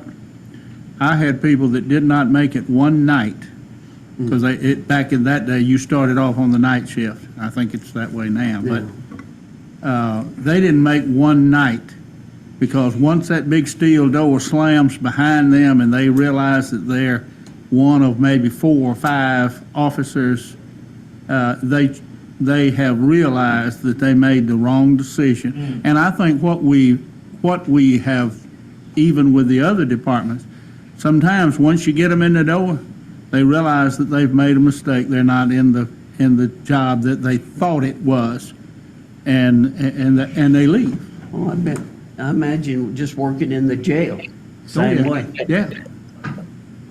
Okay, so thank you all for that, for the input. Yeah, Forgive us. Mr. Cranford, we're sorry. No, that was a good conversation, which I think relates to my office as well. I know all of you commissioners, I appreciate you having me come do this brief presentation. For anybody that doesn't know me, I'm Herb Cranford. I'm the district attorney of the Coweta Judicial Circuit. It is currently a 5-county circuit. As all of you know, we were lucky enough to get legislation passed this past session. I want to give a special thanks to our local legislative delegation. Senator Brass was one of the,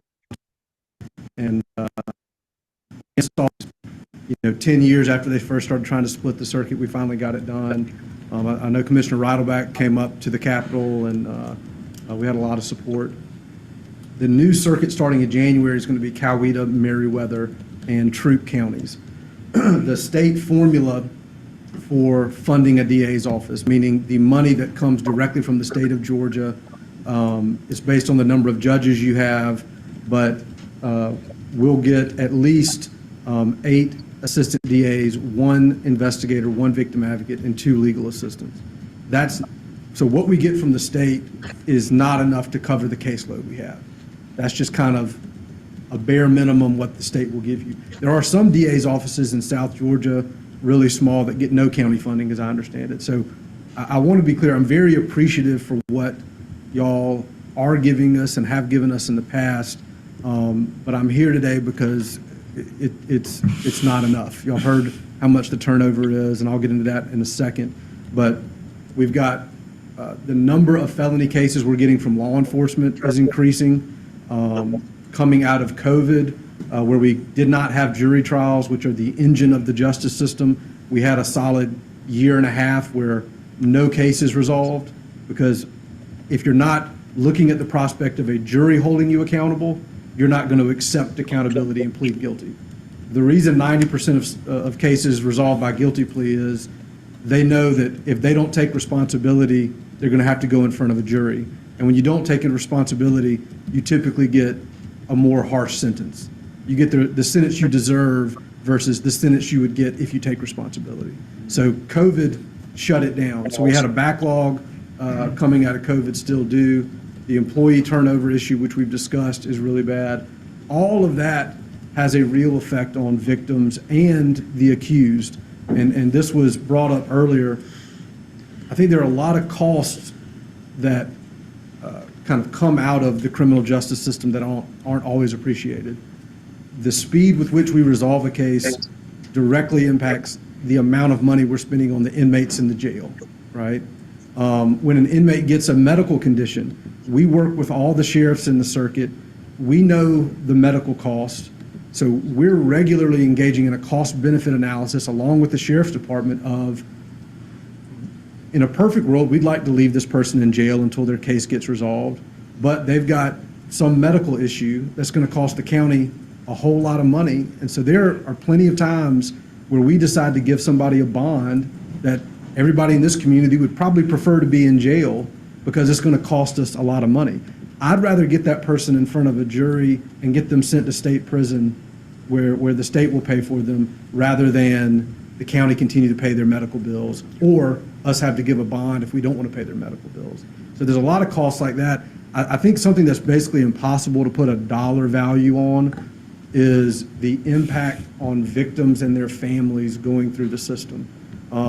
We reached out to some victims that have been affected by cases in our office. A few of them have joined us here today just to support this request I'm making of y'all. And, you know, their life gets put on hold for however long that case exists. You know, they're probably going to be impacted by the case for the rest of their life, but until the case resolves, you know, they're psychologically in a lot of ways frozen, particularly murder cases, the family of the victim, sex crimes, things like that. And the quicker we can resolve a case to get as close as we can to justice in that case, that's having a huge impact on them. They're no longer having to take off work to come to court. You know, what's the value to the county of that? You know, it's probably impossible to put a dollar value on that. You know, by prosecuting burglaries and crime that occur in neighborhoods, I think we're preserving the property value in those neighborhoods. You know, if crime goes without being held accountable, people will move. You know, so that's hard to anticipate or appreciate the cost of, but I think it's worth pointing out. So quickly to run through some of this, this is the caseload. I started in the DA's office out of law school in 2012. The orange bar is Coweta County, the gray bar is Troup County, and the blue bar is Carroll County, which again in January will be a different circuit. Troup and Coweta started with similar caseloads in 2012, and in roughly 2017, the caseload in Coweta started ticking up. These are the cases we get from law enforcement. You know, not necessarily every case gets prosecuted. Some we conclude we don't have enough evidence.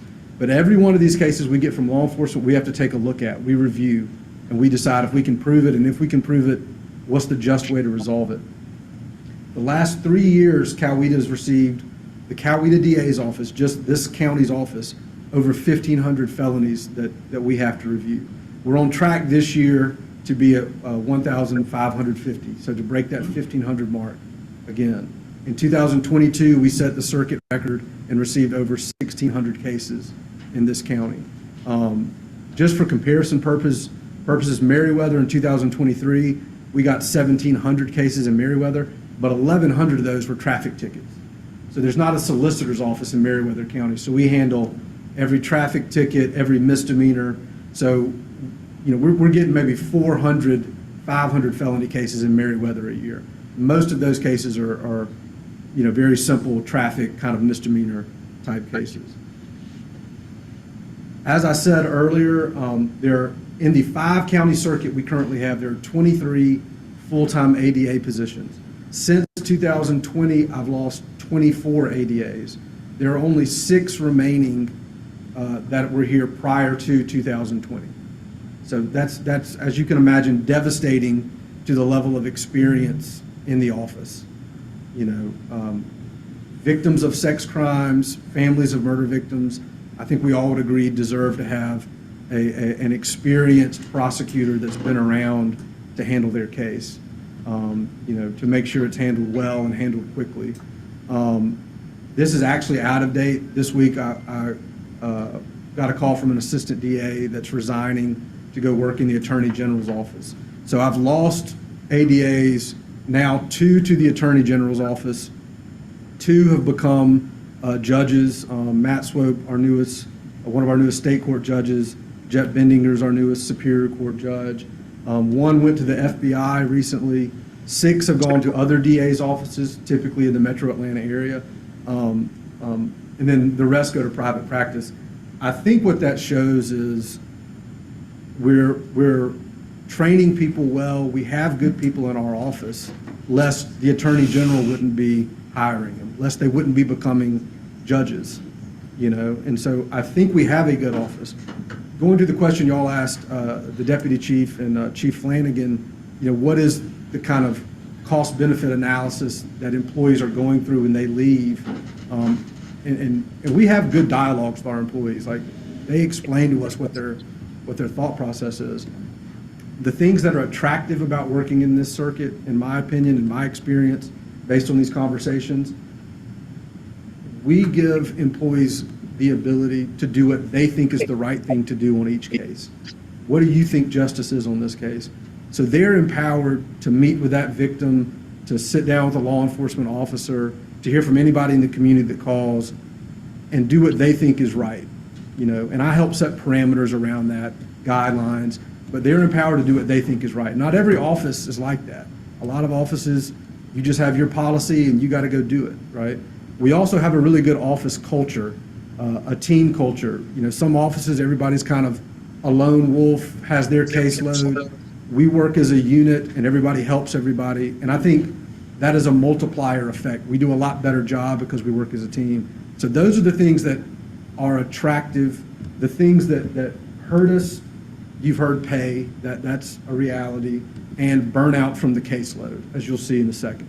And at whatever point those 2 good things I told you no longer outweigh how much more money they can go somewhere else, or if they can go somewhere else, how much smaller of a caseload they have, that's when they leave, is when they come to the conclusion, I can either make way more money and or work somewhere that's less stressful, that I have less cases, that I feel like, when you have so many cases, you get to the point where you feel like, I can't do justice on all these cases. There are too many. That's the balance our people are going through. I think it's worth pointing out, of these people that have left, 14 were making less than $75,000. I'm asking for the funds to start ADAs in the mid-70s. The state of Georgia, the request they're making for all these state-funded prosecutors, this is this graph down here, there's 400 plus state-funded prosecutors in the state of Georgia. They're asking the legislature this session to start state-funded ADA pay scale. And I want to be competitive with that. I'm not asking to pay people the $90,000 that they can make in Fulton or DeKalb County, or even the $85,000 they can start out of law school in Douglas County. But a comparative Walton County, suburban Atlanta, kind of conservative community like this, as I understand it, just got approval to start their people in the 70,000s. So that's where I'm asking to start ADAs out of law school. Our highest paid ADAs are the ones funded by the state. In the metro offices, the lowest paid ADAs are the ones funded by the state. Just as a kind of to contextualize this. The state, which would be our highest paid people, has a 16% turnover rate. And consistent with that, We've had 8 DAs leave that were making over 100,000, 7 of which were state funded. So there's still turnover among the highest people, but where we're really, really hurting is the people, making less than 75,000. And that's, if you get, the money that I'm asking for would really help on the low end of our pay scale. So this is the caseload backlog. By comparison, since 2019, Coweta County went from 1,200 open cases to 3,800 open cases. Just in the last year, we've gone from 3,400 open cases to 3,800 open cases. The bottom 2 graphs are the number of cases that are waiting for us to review them, the number of cases that we just need to look at. And we decline to prosecute typically 15 to 20% of the cases we get. Not because, the investigation was bad or something, but sometimes you have enough to arrest somebody, but you don't have enough to prove it beyond a reasonable doubt. So, there are inevitably people that are in jail waiting on us to review their case, and we decide we can't prove it, and they end up getting out of jail. There are victims waiting to hear from us about whether we have concluded their case is prosecutable. So there's a lot of real effects here that you can put dollar values on that don't show up necessarily in these discussions. Serious violent felonies, these are the cases everybody cares about most. These are the cases that make the news and things like that. These are the defendants that almost always get held without bond. And these are the cases most likely to go to trial. If we're seeking a serious prison sentence, they're more likely to go to trial because it's worth the risk of trial, right? And so these are the cases where victims are waiting to go to trial, where the defendant is sitting in jail. And in Coweta, we've got 50 active cases that fall into these categories. When I made this PowerPoint a few weeks ago, there were 26 cases to review. 7 of these cases are murders, and these are the other 3 counties in the circuit, same numbers. So my request, our current funding, this is just for salaries. Y'all give us operating costs as well. I'm not asking for an increase to operating costs. Coweta currently gives us this $1.2 million figure. That breaks down to a little over $7 per resident, $224 per Coweta case. That's an average from our caseloads 21 through 23. And you can look at Troop is giving us $16 per resident, $283 per felony case in Troop County. Meriwether, the cases are apples and oranges because there's not many felonies, a lot of misdemeanors, but they're still giving us $11 per resident. The request I've made today is an over $500,000 increase. $136,000 of that would be to take over prosecution in Coweta Juvenile Court. With our current employer costs, where we're running money through the state of Georgia, the state has astronomical employer costs of like 70 cents on the dollar. So this $136,000 would be to pay a prosecutor $80,000, right? The rest of that, $447,000, is to give raises to everybody in the office. If I were to get this full ask, Coweta would then be giving $11 per resident, consistent with what Meriwether's doing, and $327 per Coweta felony case. If you were to give me the same amount of money that Troop County does per felony case in Coweta, it would still be a $320,000 increase. And this is just for comparison's sake. The other counties in the circuit, what they're doing. Is that $1 billion? One at the bottom? That's $1,500,000 essentially. 1.5 million, yeah.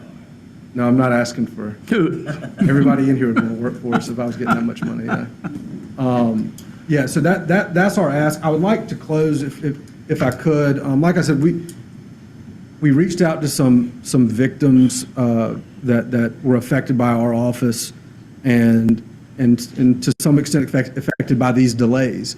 And even though they were happy with us, they were affected by delays. And I learned that this wasn't a public speaking kind of meeting, so I've told them that. But they did write a brief letter that I may provide to y'all later, but I would like to just speak to two of these victims' families that communicated with us.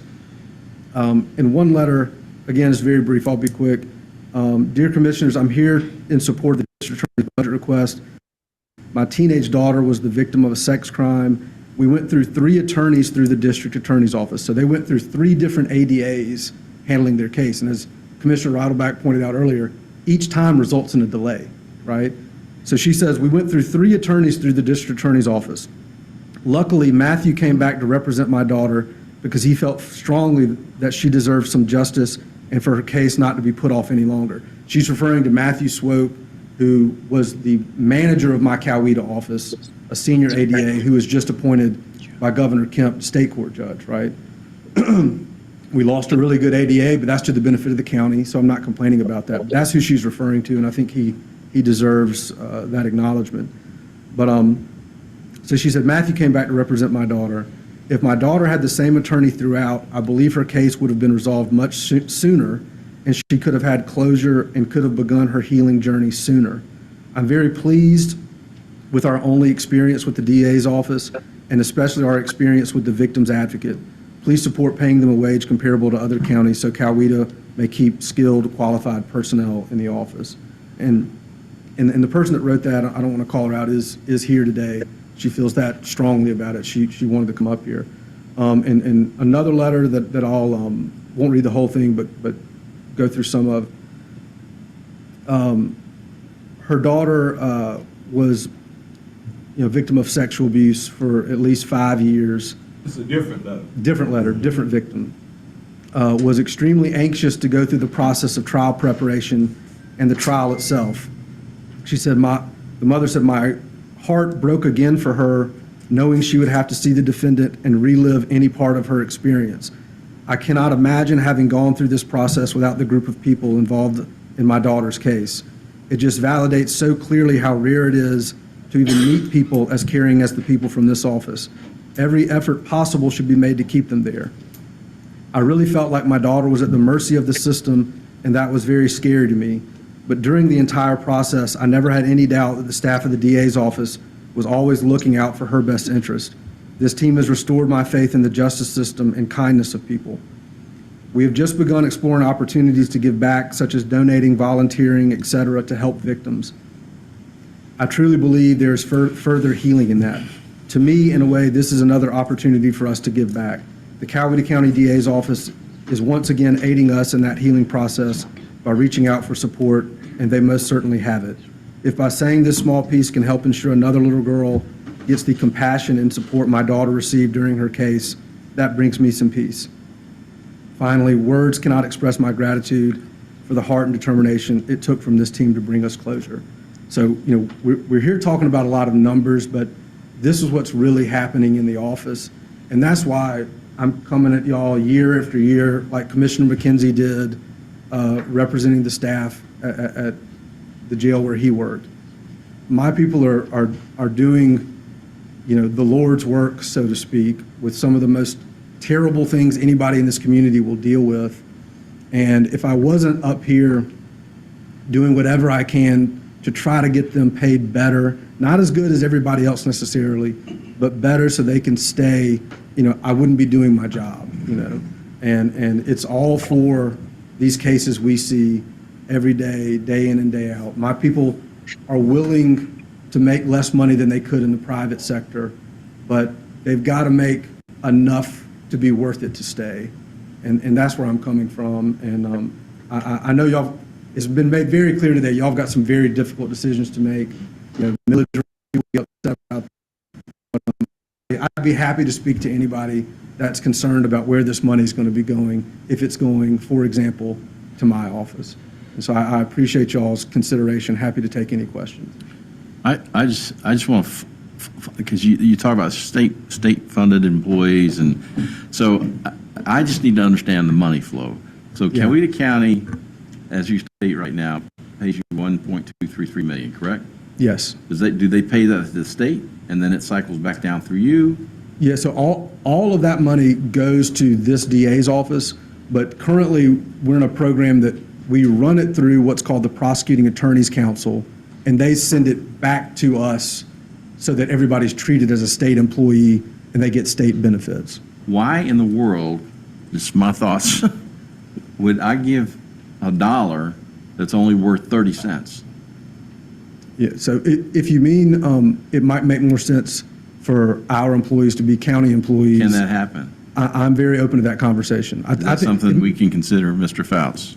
We've had these conversations in the past, and certainly we can entertain them. I think that the key thing that our board or our team would ask is if they become a county employee, they would, the DA would have to adopt the handbook and all the policies set forth. The I handbook agree. that you I all- agree. Because they would be treated just like every other employee. That's something he will need to evaluate, but that's certainly something we will consider. Is that I do some- think it's also worth pointing out that $1.2 million, if you take it across all 5 counties in the current circuit, I believe it's, these 5 counties are subsidizing the state budget by over 60%. That was my next question. I mean, so let me get to that question. So is that something that's plausible for you in your office? Yeah, I've spoken to the sheriff actually about how it works with his office, given that I'm a constitutional officer the same way the sheriff is. And from what he's explained to me, I think it makes sense, Okay, so that's something we can work Yeah. on. Now, to get to the question that Mr. Faust referenced, since these are considered state employees, how much state funding are you getting? What I said Okay, we- earlier, that formula, I'd have to do the math. I've done it before. I want to, for us to make a valid, decision on this, I think we need to know that money coming in from the state that goes to your office as well. Yeah, so like I said, my highest paid employees are all in those state spots. So I could get you those numbers. I don't want to speculate on it. But those would be separate from the ADAs that work in the county, right? Those would be Correct. considered- That- So yeah. you would not use any money from the state to fund these ADAs that would become county employees? Correct. Correct, okay. Yeah, because the state doesn't just give me a pot of money and I use it how I want.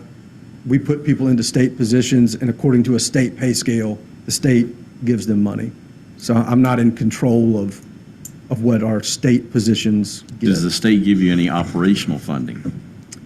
Yes, they do I give need- us like a travel budget, so. We need to know what that is too, so that way the administration team can look at that as well.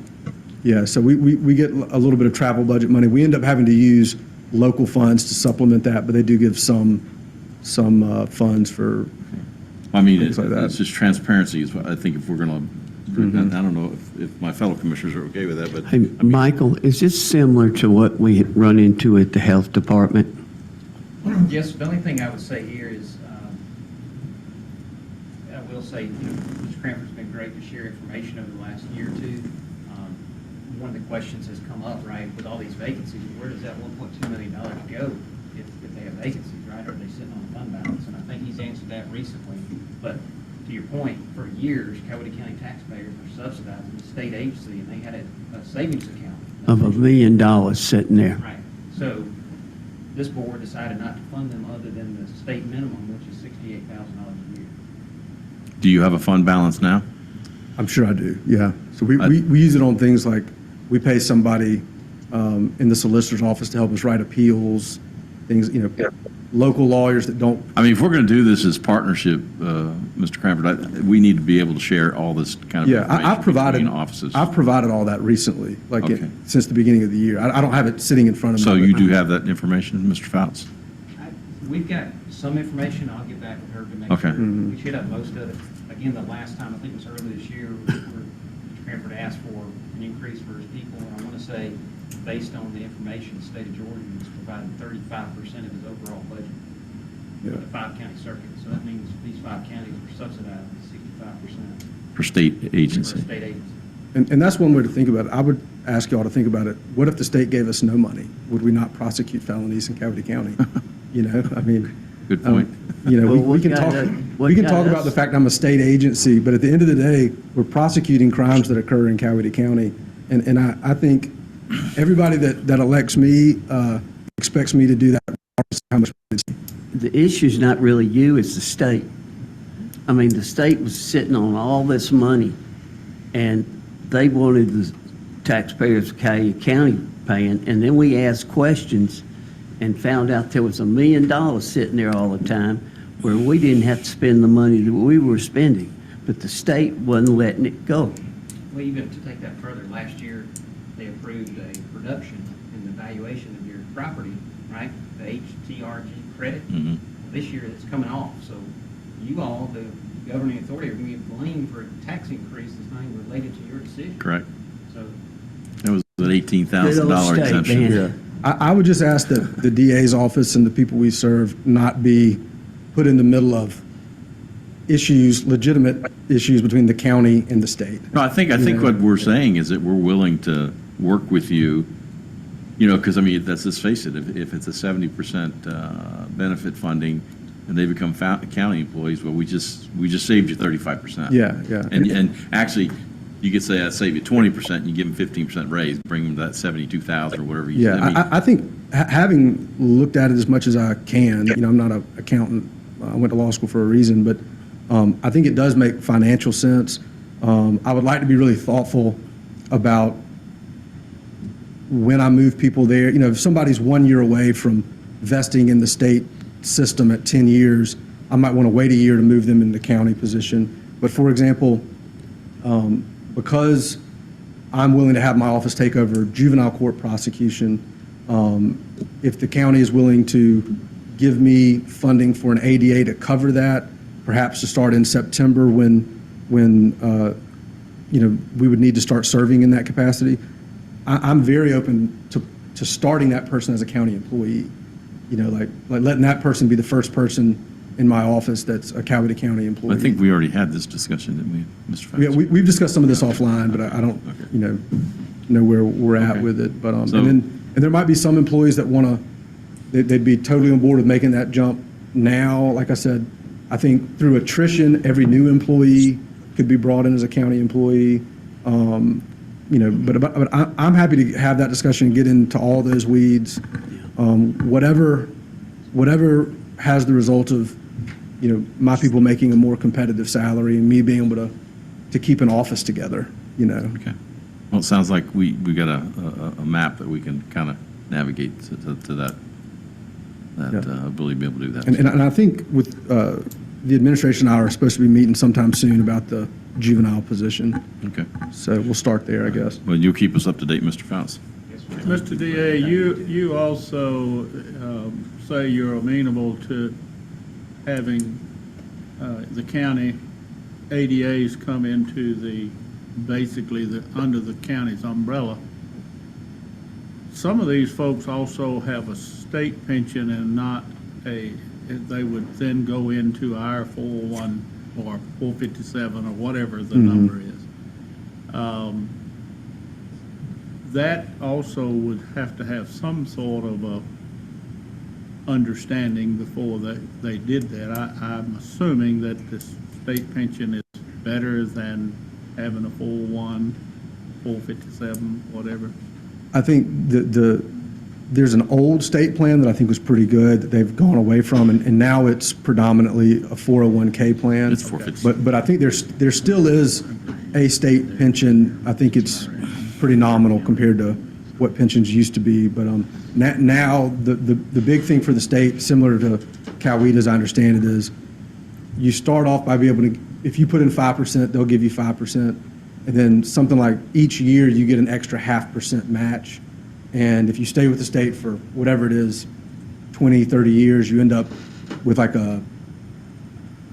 maybe like a 10% match. I might be wrong on the exact numbers, but it's maybe a 401k system. I don't want to see you lose more people because somebody got mad because you took them out of the state pension and moved them into a 401. Yeah, and that's why I think it takes 10 years to vest in the state pension system, 5 years to vest in your matching 401k. If there's somebody 1 year away from year 5, I would probably want to keep them and wait that year to move them into the county. Similarly, if somebody's in year 8 and they've got 2 more years to get a state pension, I'd probably want to wait. But it might mean they don't get much of a raise in that period of time. Whereas other people, it's, hey, you're no longer going to be in the state system But if you move into the county in the next year, you're going to get, this much of a raise. Well, I mean, I'm sure you'll explain that to them, and that'll be their choice, their decision. We've Yeah. been down this road before, and it gets really, really complicated, doesn't it, It Michael? is.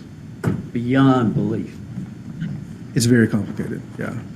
But if we had figured it out 2 years ago, all the turnover I've had in the last 2 years, They've all been hired. they've all been Yeah. county employees, so it's worth figuring out how we handle the meantime, because I got a call this week, like I said, somebody going to the AG's office.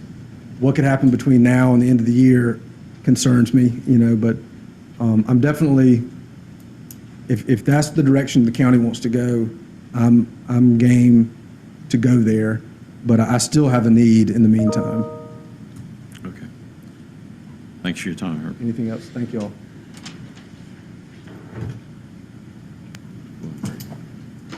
You want a break? Thank you for you and your staff. Thank you. I don't know if the public defender's office would be the only one else outside. Yeah, I think I can speak on behalf of Ms. Simmons. I spoke to her yesterday. There's somebody There- standing up. There's a, Yeah, so, Ms. Simmons is out sick, and I believe she had made arrangements with Ms. Bickle for us to do our full presentation in August. Okay. in the office? Okay. Oh, August, oh, okay. I thought you said the office.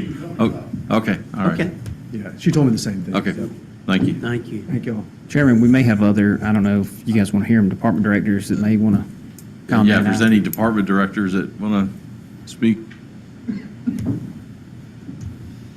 Speak now or forever. Mr. Hanley? Yeah, I would just like to speak again. I know we've talked about it once already. The inclusion of $2 million worth of asphalt in the budget. About stated earlier, there used to be $6 million in the general fund for public works asphalt operations. That was back when asphalt was half the price of what it is today.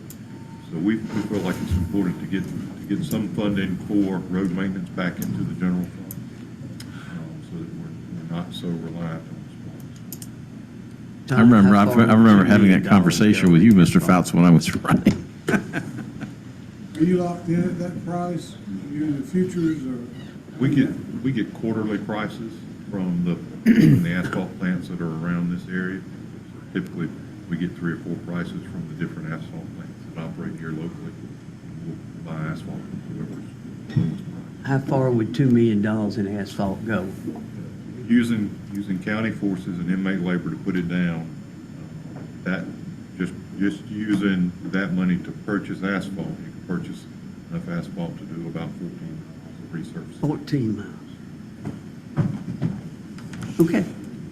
And thank y'all, staff, for everything y'all do, all of you.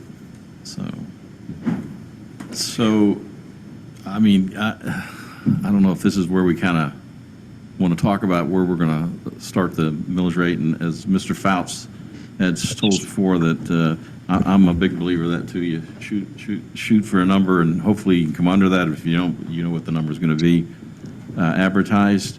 And given the budget that you have proposed, which I'm sure we'll tighten this up a little bit as we go forward, and I'm in total agreement about market rate adjustments for our personnel. So that's gonna cost a little bit. So I'm gonna make a recommendation that we raise the millage rate 1.5 mils and advertise it as such. Would you say 1.5 above the rollback? Above the current mill. The current mill. 4.668 and 1.5.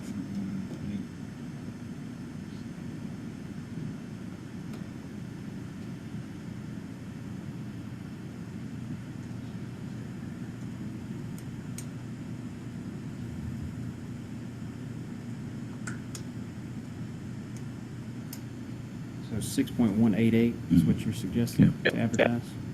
What did staff recommend? We didn't have a recommendation. Okay. We Just just, ask. Well, that number there would cover the budget as proposed. plus And the additional considerations. right, plus the additional considerations that haven't been talked about, and I would recommend to anything over that, you would just allocate it to fund balance. I need your help. we need a second on that? I don't think we can vote. Do we vote on that? Yeah. No, it's just an advertiser, We yeah. just need direction to make sure everybody's. Well, that's my recommendation, unless Okay. my colleagues have anything else to add or I subtract. second it. Do by I would go with consensus. that. Okay, so Consensus, yeah. I would consensus go is with to that. go with that advertising. Al? Obviously, you okay with that? Yes, I am. Okay, we're all in consensus, Michael. Bob's okay? Yeah. You're okay, right? Yeah. Unanimous consensus. Unanimous, yeah. And I would say if you have any other questions on the budget, happy to sit down with you one-on-one. Well, we're going to have some more discussions. Yeah. Yeah. Can I ask you a question? How do you feel with that amount, Michael, staff? You know, as you've heard today, I mean, it's tough for us. I mean, I will say historically, as you saw on the screen, the very first slide, this board has been very conservative to the community. I think that has caught up with us over time, and I think this workforce issue that we're dealing with was something new. You know, as I've told many of you before, you'll never hear me push back on trying to pay our people more or doing more for them, because I too support what they do. But we also have to be responsible to the taxpayers, and sometimes that's very difficult. I do think we provide good service, and I do think that, generally speaking, most people are willing to pay a little bit more for good service. And I think that's just a leadership thing we've got to continue to push. I know you heard from the fire chief and the deputy chief. I mean, we do provide great service here. And usually the people that move from out of county, from another state, they very much appreciate the conservative nature of the taxes here and the service they get. So Can we get y'all's personal cell numbers? Well, and I know that when this, Oh, You yeah. ain't been down that road yet. no, not yet. Well, I have been, No, not like you are now. well, not that we're actually wanting to raise the millage rate, but this is the way that I see it. I feel most for the seniors, That's right. the people who are living on a limited fixed income. But I also feel for the employees, Oh, absolutely. because they're trying to make a living and raise a family and so forth on less than what they could get Absolutely. in some other jurisdiction. And I've received, I don't know how many emails I have received in support of the fire department and their efforts. And I appreciate that. What most people don't understand is the flack that we catch, because there are going to be people that say, we don't care what you're doing with the money, but it's a tax increase and we don't want a tax increase. The Michael, other. How much of our tax bill goes to school board? Well, I'm not No. even talking about the school. Yeah, but it's part of the bill, and that's what people don't realize. Well, it's a big part of your tax bill that comes in. 60%. 60? 66. But, you know, here's the thing, and I may be a one-term commissioner, and if that's the way the people see what I have done and tried to do on this board, then so be it. But I'm willing to take those calls. I put my number out there, and I don't know who all's called this morning, but every time my watch tells me I'm getting a call, so I've got several to make after this meeting. But I try to call or email or text the citizens and give them an answer, a response. But for the benefit of our employees, I support it. I support the increase. We're going to have to do it no matter what. And even if we didn't give the raise, we still go, Yeah, you'd have to have millage rate no matter what. Yeah. Millage rate Well, increase. what really worries me, we're gonna raise everybody's pay, but then somebody somewhere else is gonna bump it. Watch and see. I understand that. We'll take care of that next year. I would just tell you from my perspective. No, but it's a fact. And I think Chief Flanagan mentioned this, you know, when I call 911, I want to know that someone's going to show up. I'm not going to be delayed. Or answer the phone. Yeah. So I think this is, Hey, when I think this first is came on deserving for board, our we still employees. had volunteers in the fire department, believe it or not. Yeah.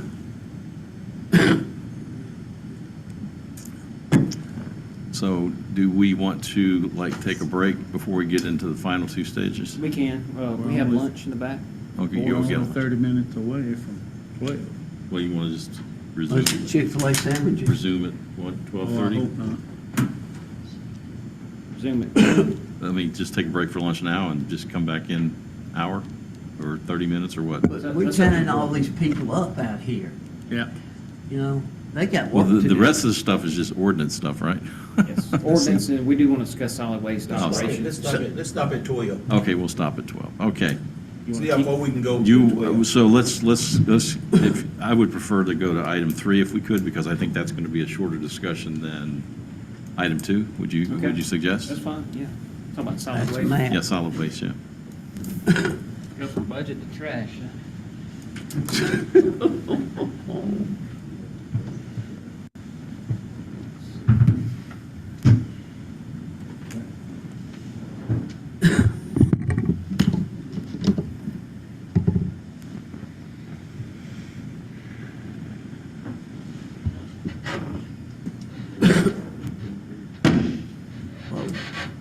Come on, Matt, might as well walk on up here.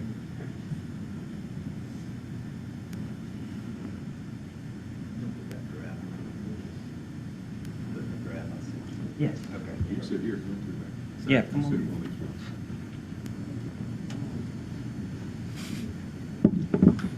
Good morning, everyone. Thank you, Morning. Matt.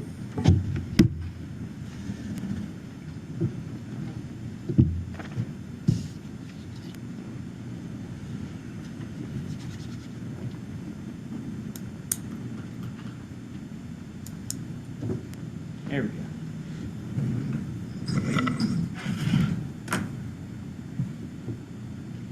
All right.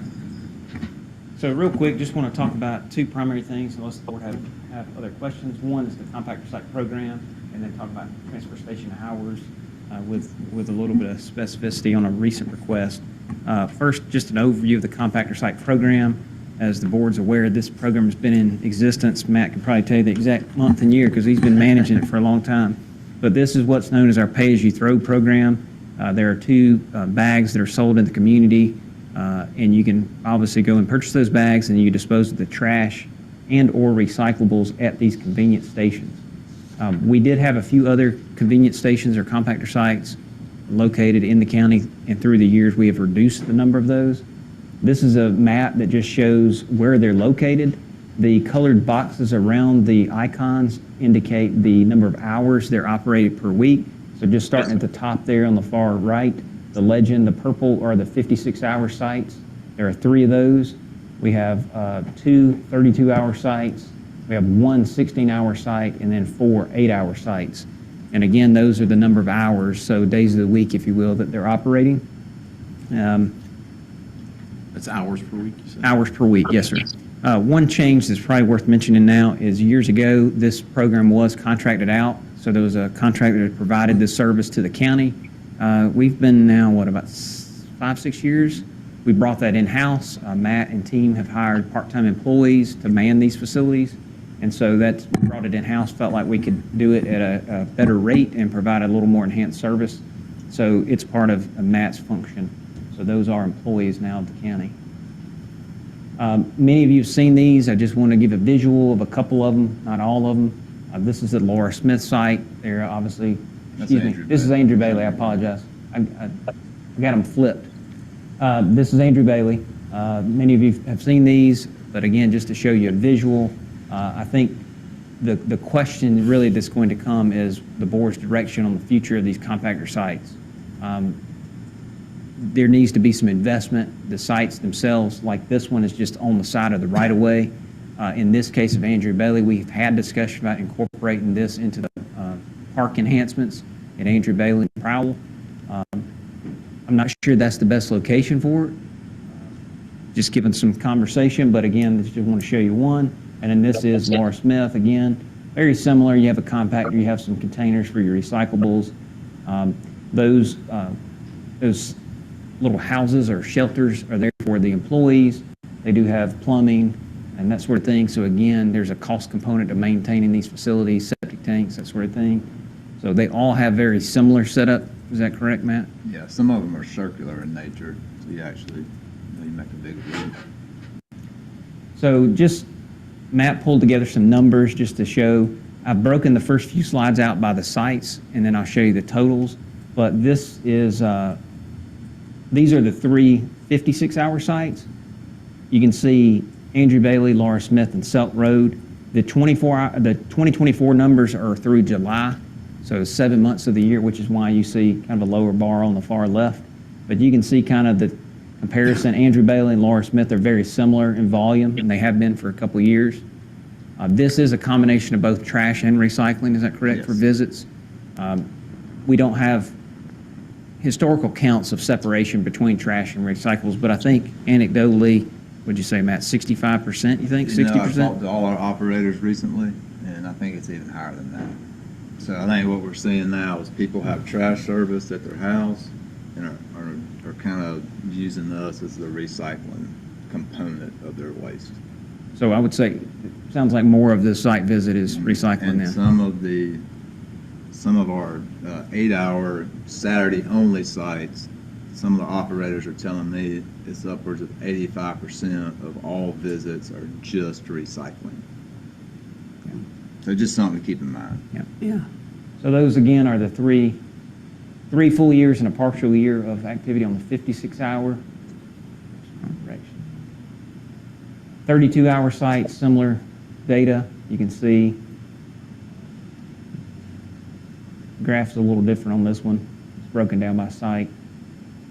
So I have a question then. So if, let's just hypothetically say it's 65% across the spectrum for recyclables, do we sell the recyclables? I'll let Matt answer Yeah, that. currently we're only selling metals. So everything else is going to a contract with Amwaste. So to make the short story is we used to. Yeah, Use your mic. Use your In the mic. back and straighten the head. How you do it? Where do you hit? Just pull it. You don't have to hit a button or anything. Okay. So short story is we used to sell everything to a local salvage yard. In the last year and a half, that company has gone out of business. So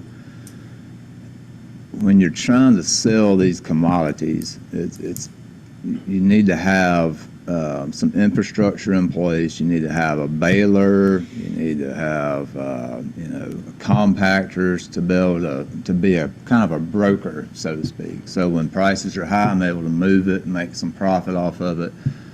So with us, it's just not in place. So I thought the smartest thing to do would be, since I don't have a good outlet for it, is to work it into the new solid waste contract that we have with Amway. So we're able to pull the metals out, the stuff I can get rid of locally, because I have people to take it there, our drivers can get it there.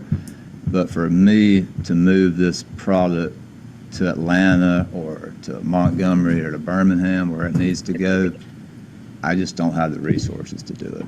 So that's why we moved in this direction. Are they, I guess, are the sites covering their costs? I will say, let me get back to you on that. And I can drill. I will say that we were doing well. We were operating in the black for solid waste as a whole until the fire happened a couple of years ago. We had to rebuild the transfer station, but we've pulled out the compactor site program. And Ellie or Hans, you may, offhand, and are we covering our costs? Do you feel? Yeah, I mean. It's close. Yeah, I would say it's very close. A couple of years ago, one thing we did to make that a priority was increase the cost of the bags a little bit, and then we shut a couple of the compactors down and reduced hours. So with the goal of trying to operate in the black. So I'd have to look now, but I think the issue at hand is, if they're not buying bags and 80% of that's recycling and we're not getting any revenue, That's then what I'm saying. it's just an expense because we're having to pay to haul that out. Yeah, because that's what I'm saying. If it's 65 or 70%, the recyclables, you're not getting bag fees. So but you're still having to pay to man the sites, all the sites. But we need to keep them. I came down Laura Smith yesterday and it was packed. And this has kept the county a lot cleaner having these things. And If if you I want it may, going on the side of the road, go ahead, close it. Yeah. if I may, real quick. Yes. Just really quick. Can you go back to that? Which one?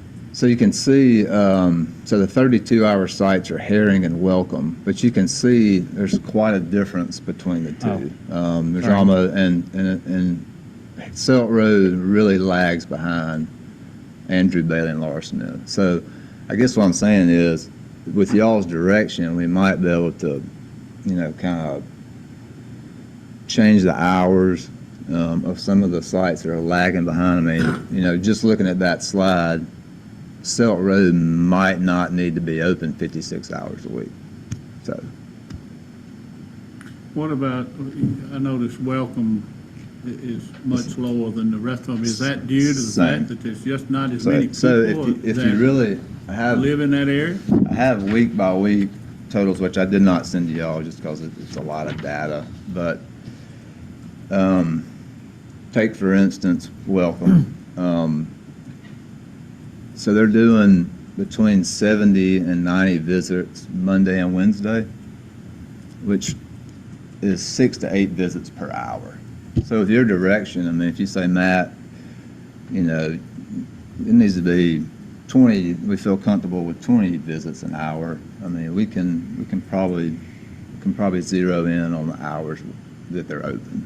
So, and a lot of those are like that. I mean, there's several that come out to 5 to 8 visits per hour. So again, How many can they handle? well, Andrew Bailey, Laura Smith, I mean, I don't know that I did the numbers, but I would assume it would be,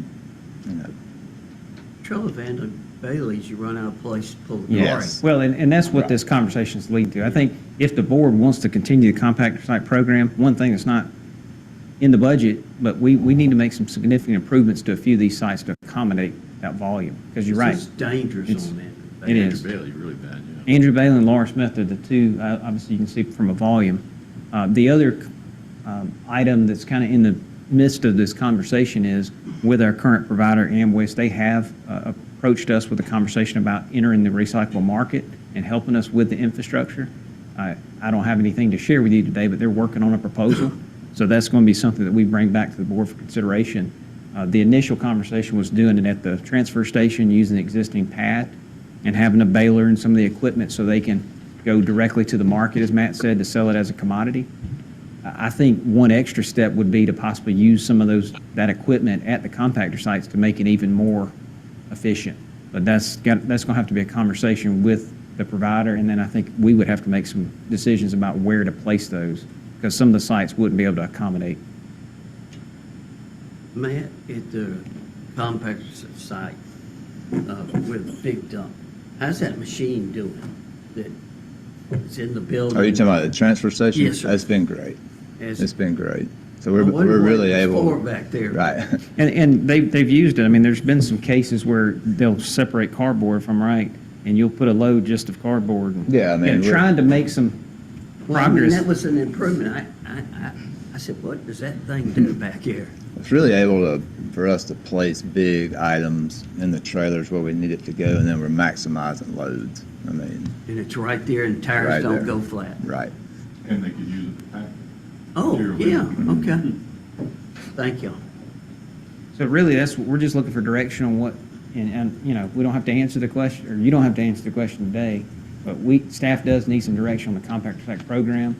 I know Matt has, like a lot of our departments, operate on a shoestring budget to a degree with the compactor sites. We have failures all the time with the compactors themselves. Like I said, the buildings need some work. They're not the most pleasant sites. We need to do some work, but it's going to be an investment from the county. So, Well, Amwaste is going to come in. I mean, we listen to Amwaste and see what they've got to offer to mitigate that any cost. That would be good.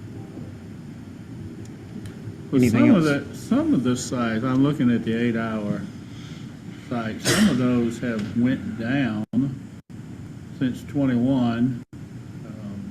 Old Carrollton went was it 2808, and it has went down to 2,000? No, that's just for the first 7 months of '24. Right, but, okay, yeah. That's just 7 Okay, months. so it is, Yeah, this column here, sorry, is only 7 months. Isn't it amazing, though, how much we handle? It's a lot. God. I think a lot, Matt mentioned the recycling. A lot of the private hauls, right? You get one can, whatever the fee is. They won't let you have, if you want another can, you can be glad to pay for it. But if you recycle some of that stuff, you're cutting down on the use. So I think that's what I've seen at some of the sites as well. But we've applied for a grant, was it last year, Todd? To do a glass crusher, to take our glass and crush it and use it for, fill materials and other things. We unfortunately did not get the grant. But there's some things out there we can definitely do if it's the board's desire to make some improvements to the program overall. But I agree, Chairman, we need to hear from Amwaste, kind of bring that back to the And I board. appreciate Matt having numbers.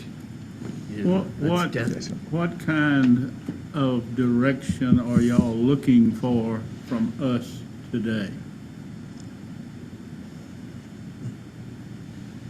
I think part of the conversation is looking at the numbers, whether it makes sense to reduce hours, whether it makes sense to close some sites, or if you want to wait and look at that in whole with the conversation of a recycling with the contractor. That came literally like last week, so we were not planning on having that information to bring. We were looking for direction just on this, but I would say it's, Well, I have a bit of a problem of wanting to reduce something that the numbers continue to go up. We could list all the dirt roads in the county. We got a list of those. one of the things that's been discussed in the past, Commissioner, is consolidating sites and having, 5 or 6. So if you go back, bear with me just a second. You go back here, does it make sense to go around the service areas of the county and pick 4 or 5 locations and actually build new sites for what we're talking about? Because some of them are definitely out and get very low utilization.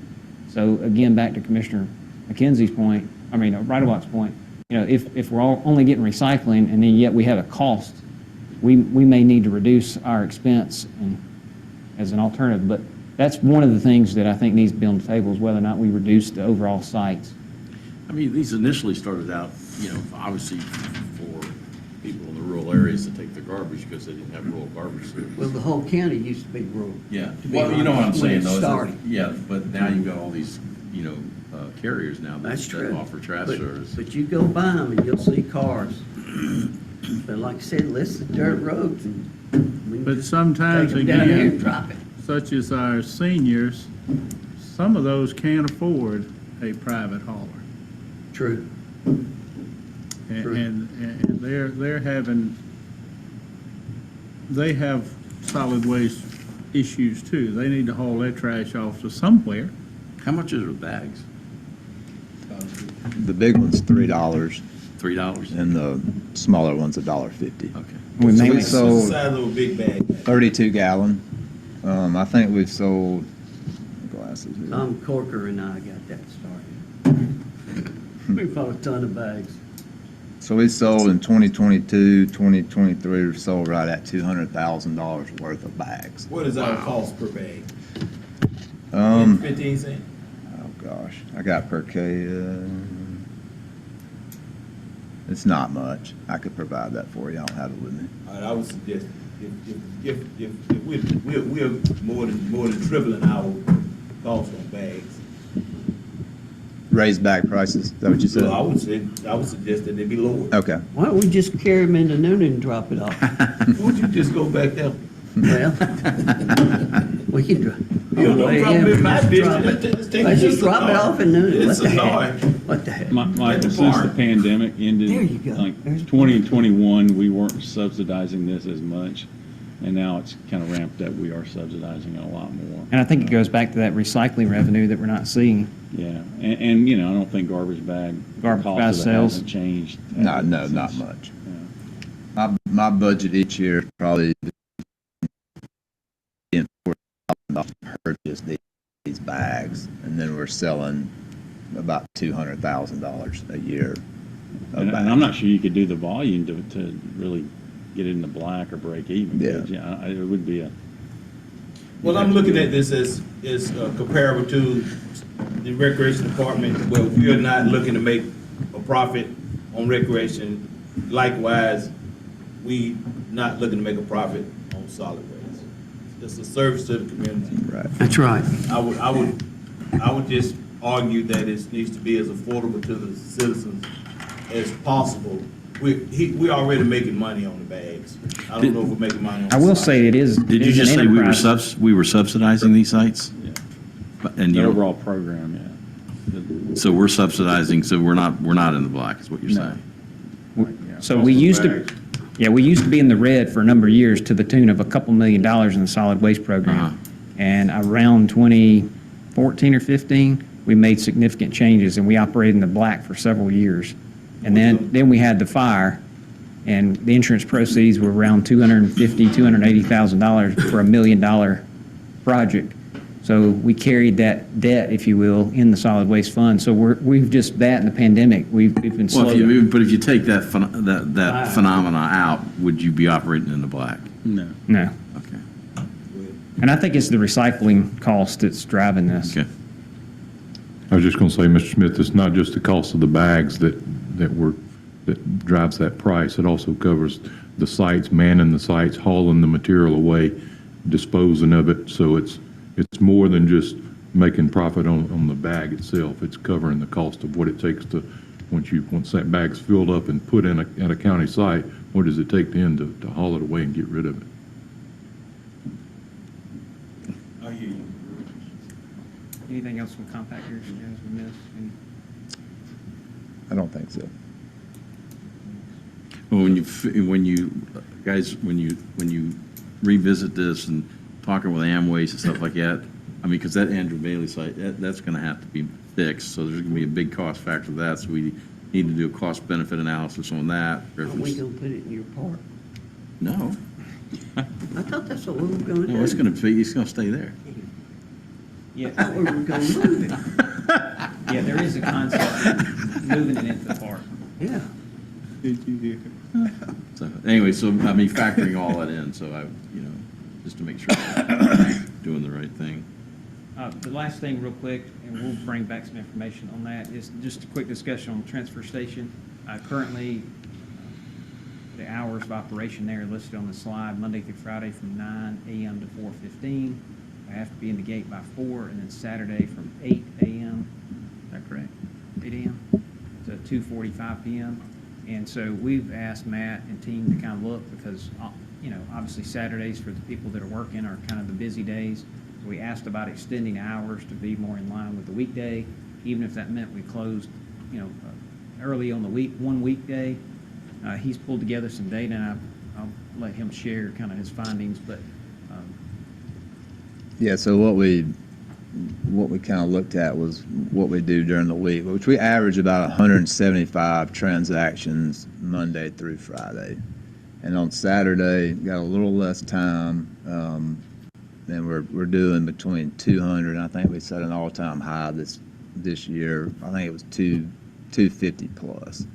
So we just thought, I've heard some complaints with some of the people that are around here as well about Saturday. It's just hard to get up, clean up your garage or basement or whatever there, and get there by 2:15. So we're just asking for, I think I put in there, what did I propose? Maybe 4:30 or just a couple more hours for people to get up on a Saturday and be able to get there in time. Because most of the work actually being done is inmates. Right. Yes, sir. You only got 2 people. We haven't. You have to unload your own stuff. Well, yeah, we're paying you. Inmates will help you too. and we have discussed this with the warden, and he was supportive. He says not a problem. I mean, I've been there and it's lined up. No, I know. And we want people to dump there, not, it just keeps the whole county cleaner. So there will be an issue paper probably on the next agenda just to formally ask you guys to support extending those hours. The other thing that's come up recently, again, in recent conversation with Amwaste, they would like consideration to allow a private hauler to come in and bring in I believe it's 3 truckloads, 3 days a week, Right.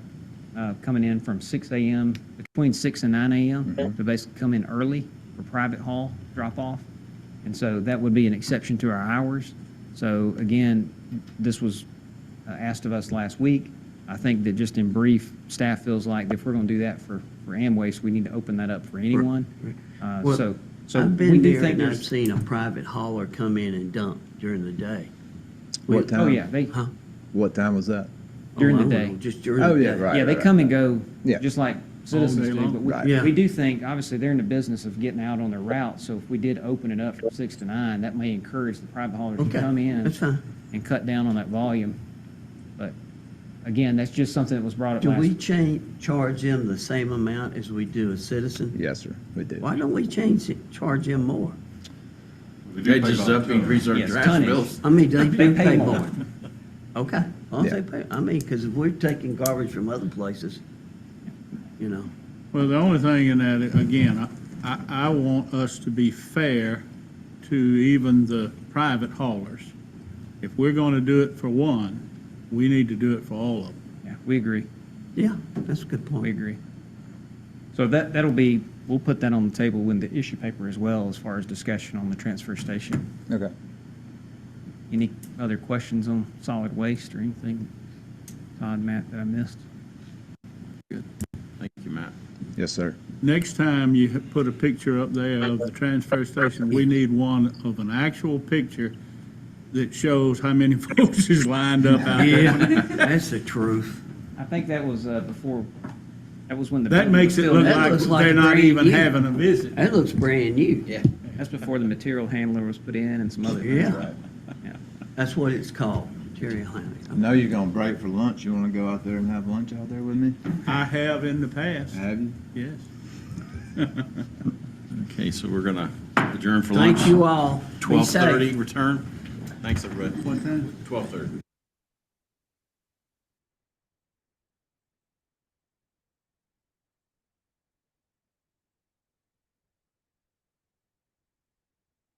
Okay, we'll go back to item number 2, discussion regarding proposed amendments to Chapter 2 Administration of Lee County Code of Ordinance. That's true. Supervisor Baker. That's true. You're so true. So, as you all know, I started in January, and when I started, there was a lot of, oh, we're so glad to have you, we've been waiting to do this, that I got assigned to work on. And one of those was the, we call it the BAC book, which is not in this presentation, but it gives a little bit of back history and ties to where this kind of originated, the intent behind this. Boards, authorities, and committees. The intent has been for there to be a guide and more information that's publicly available to push those, put street lines for those appointees so that they know the rules, they know what's expected. In line with that, there was desire to readdress the ethics provision in the existing ordinance that hasn't been updated for a couple decades. As this progressed, there were other sections that needed to be addressed. And so these kind of turned into a full Chapter 2 rewrite, so to speak. So there's the main sections are in Article 2, Board of Commissioners, to add, and I'm going to go through these, but this kind of just gives you the roadmap of where we're going. Add the responsibilities and code of conduct, which is a rewrite of the code of ethics, which, as you can see, moves down to Article 5. Amending Article 3, which is for the county administrator. Quite frankly, once I get into the nuts and bolts of redoing ethics, that kind of morphed into both the addition of the Board of Commissioners responsibilities and code of conduct, and then in the midst of that, it was appropriate to also address the county administrator and bring that up to date as well. Article 6, finance, is going to be the fund balance policy. That's something that finance and Ms. Mickle have been working on, and it got incorporated into this because it's an appropriate place in the ordinance to drop it. And then the communications policy, in the ordinance that was, proposed ordinance that was sent to you back end of April and then 1st of May, that was put in there as Article, I believe it's Article 7, but I'm going to propose to you today that communications is just a separate policy in and of itself, and I'll get to that in just a minute. So this is just a look at what the existing articles look like, and then how that's going to change with the proposal. So as you can see in Article 1, it's general. There is a slight change to that with open records, moving it up from Article 5 under the departments to in the general category. The Board of Commissioners changes somewhat in the adding of the Code of Conduct, and then a little bit of the rearranging. You can see benefits didn't change. If it's in white on the blue screen, that means there was no substantive change to any of the wording in that particular provision. It may just be that it got moved to a different location. And then if it's in the yellow, that does have some wording change.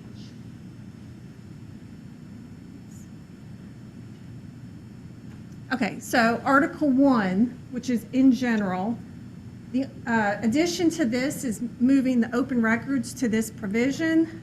Really, the only change is to incorporate the existing policy verbiage where it designates who the open records officers are. So if it's in regards to a specific department, it informs the community as to who they need to submit that open records request to. So there is no new substantive change from existing policy. It just codifies that, and what's in the proposal is a template, a grid. Article 2, Board of Commissioners. Like I said, the election of the chairman section, no change to that. It just got moved. Benefits section, no change. It just got a new number. And it does replace the current Code of Ethics with the responsibilities of the Code of Conduct for the commissioners. And I'm going to go through that. So and if I go too fast, or please, as we go through these, because there are multiple sections, please give me your questions or anything I can answer for you. The goal of this is to get your feedback. So any direction that you have of what you want to see changed, current provision, and quite frankly, if you looked on ACCG's website, this is directly from their website. It is not even their full code of ethics that they provide. This is just kind of their front page, big picture view. It doesn't give a lot of detail in the context of getting into the nuts and bolts of it, and it's very generalized. Like a lot of things with ACCG, they tend to do a very broad brush because they're serving so many different types of communities. So the purpose of going through and doing the Code of Conduct is just to establish a code for commissioners that guides their actions and responsibilities as they serve the citizens of Coweta. The intent is, we want to have the expectation there for everybody. This isn't a responsive to anything in particular. It's something that's just long outdated. The current ethics provision is, and it just needs to be updated, not necessarily for something that somebody is doing or not doing now, but for the next 5-10 years so that we have a roadmap as this board moves forward. Looking at the specific provisions, these are the areas that it covers: governance, strategic planning, community relations, policy development, board meetings, preparation, and personnel. A lot of this is just setting expectations. What people are expected to do, in preparation before a board meeting, or also in preparation for serving. A lot of that is in the context of identifying the issues in the community, and if there's something that needs to be researched or get training on, that is one of the board duties, is to be informed and aware so that you can better serve the community. But each of these has their own specific set of provisions. Another change from the original document that was sent to you guys back in April and May. There was a section called additional, and in going back, reviewing this again, because this has kind of been picked up and put down multiple times in the past 6 months. And many of these pieces were done separately and then accumulated into one big Chapter 2 revision. That additional section within the Code of Conduct appears to be very repetitious, or duplicative, I should say, of some of the ethics provisions. So I have removed that section because it's already covered in ethics, if that makes sense. So, does anybody have any questions or feedback on the Commissioner's Code of Conduct? So is that in detail? The details are in the actual document. This is just kind of summary of each of those provisions. Can you send us an email copy of that? You want it again? Yes, sir. She said it. Well, if you'll go back a You don't have to slide send or it to something me. other, when you go. Go back. Big, long list of cans and can'ts or whatever. On the, The list of the ordinances. you want the actual ordinance verbiage? No, they want to see the list. The list of the That's too little. before and after. Outline. Oh, I'm sorry. And it, you know, Yeah. that, yeah. You want this one? Yeah. Is that exactly the way, because I pulled mine up and I just don't, you've made some changes since we got that first So one, this is actually what's in the current code. okay? This is what I'm wanting to replace. And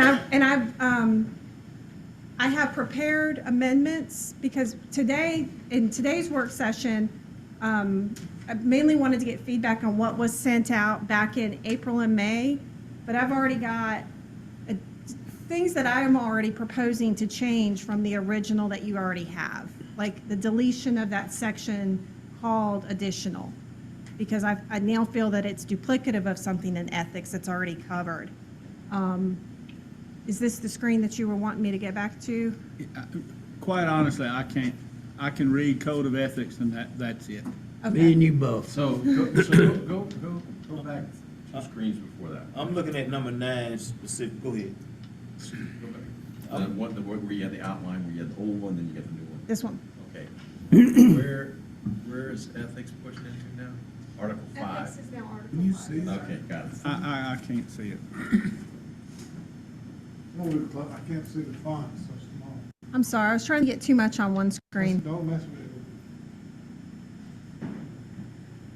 Where's the code of conduct? So code of conduct is right here, and then ethics is down here. Bounce to the ethics section.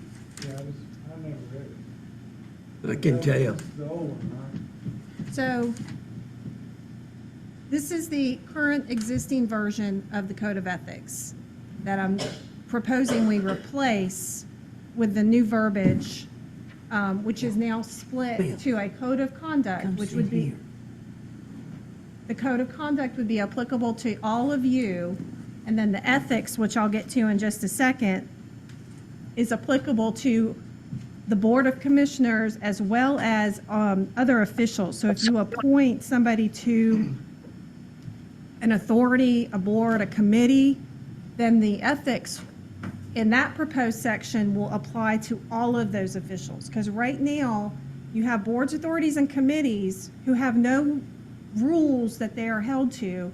There's no accountability component. They're just, they're not sworn to uphold anything or to do anything. And so I'm trying to replace this with something that is more appropriate given how we function in today's age. Well, and then the one thing, so one thing that I brought up too was this just addresses what you said, the elected officials and our appointees. But I think the employee should be held by the same standard that it is identified in their handbook. And I just want to make sure And the reason I say this, there has been instances in the past where there was something done that was found out later that, you know, if it was us, we would have been treated differently.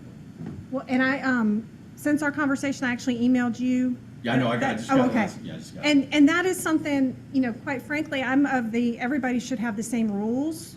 So if once we get to a point where y'all are happy with the ethics version, if we need to amend the handbook to make it consistent and in line with that, I think that's an appropriate next step. But we kind of got to get the first set of rules in place to begin with. Well, I And mean, I've got all of my notes, and you and I have been going back and forth. Yes, sir. Comparatives with the other counties, but I've never had the opportunity to sit down with you and go through my notes specifically. And I think Mr. McKenzie had something.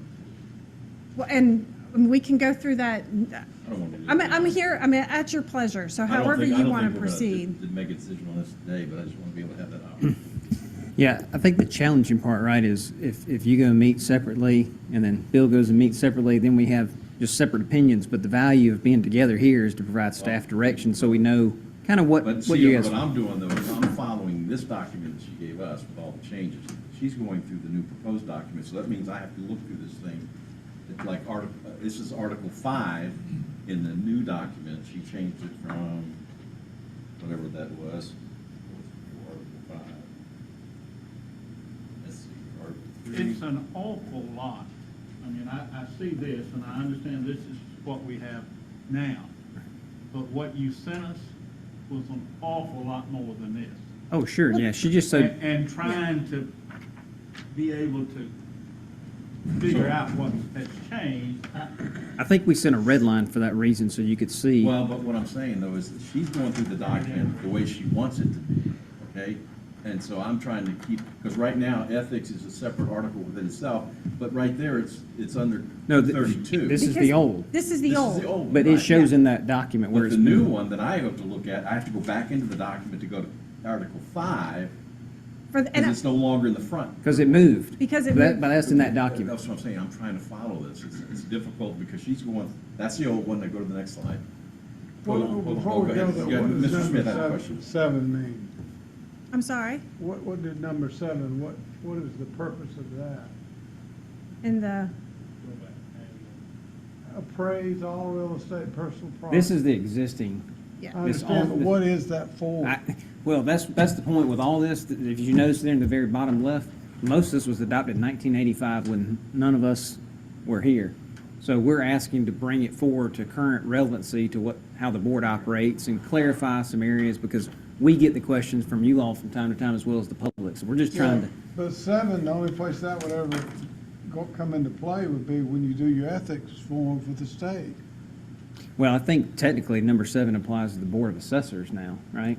They're required by law to appraise all real and personal property impartially for tax Right, yeah, purposes. and that was my question. What does that have to do with commission? It does that. And that's partially why I think this is outdated and we need to replace it. And I don't have an appraiser's I can't give an appraiser. No, but this is what they're striking, and they're That's changing correct. with Understand Article that, 5. just on that one, if it shows up on the next one, that No. unless you have an appraiser's license, then you'd be in violation of the real estate code. And I'm sorry if I'm creating confusion in showing this. I just wanted to show you where we currently are in the context of where I want us to go. Oh, yeah, I'm not snapping at you. Okay. Hold on. Yes, sir. This is presumptive that the person whom this is directed to has moral character. The climate that we're in now, a person can be a rogue commissioner. There needs to be a mechanism where if you are a violator of ethics, moral character, honesty, integrity, that there has to be some way for this person to be removed. And I'll get to that. All right. Yes, sir. So, okay, I guess, so if I go down through, like, what you said. Yes, sir. And, Hey, Faust. so the first thing I have is, under mine, you got a footnote under administration. It says footnote 1. I don't see footnotes down here. what you sent us. If you look at the very first page, chapter 2 administration, it's got a footnote 1. The cross-reference in human relations, chapter 38, planning. Is that the footnote you're referring to? No, right here. Up here it says chapter 2 administration, subnote 1 there. So I put that there. That's my comment. So my question was, are the footnotes still applicable in the revised document? It's No, typically that's coming out of Unicode, so when you draw down the document, they're just there. So some of those will have to be cleaned up. So that's what I'm saying. So that means nothing to me. Yes. That's the first note I had. Now, they already have one for the point you brought up. It's called recall. Yeah, that's for the voters to. Okay, and then, so election of the chairman, where's that at? So that is now, let me go back. I mean, you could just be one of the most despicable commissioners ever, and if there's no recall vote, then That's under we Article just stuck with a jackass. 233. I'm just being honest. If you got somebody that's not honest, code of ethics don't mean nothing. Drawn and quartered, does that work? Well, I'm just. And Chairman, I will say in the version that was sent to you, the red line, it got inadvertently deleted. It was not intended to be, the chairman election did not. So you see my confusion? Yes, sir, and that was, Okay. in I'm trying to working follow through. it, but there's certain things that are not lining up for me. Yes, sir, and I apologize. In working through multiple versions, it just didn't get transcribed. But there is no intent to remove the election of the chairman. The intent was to move that down to section 2-33. Okay, because section 233 right now is benefits. And, correct, so 231 would move to be responsibilities and the code of conduct, 232 benefits, and 233 election of the chairman.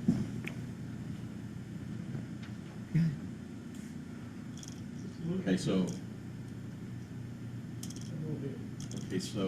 that's 231. Okay, so on that, it says as a board, they possess the full power of local government, both legislative, executive, and quasi-judicial.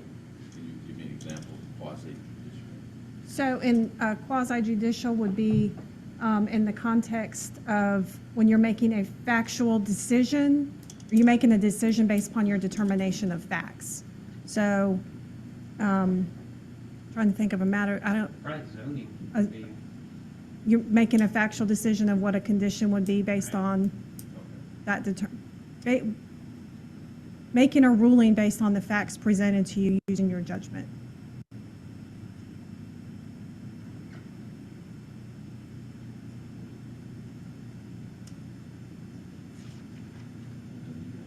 I'm just going through my notes. Yeah. So, under 231, second paragraph, it says, purposes, policies, establish standards of conduct also for such officials by setting forth the facts and/or acts or actions that are incompatible. And I thought that that are incompatible with the best interest of the county should be compatible with the best interest of the county.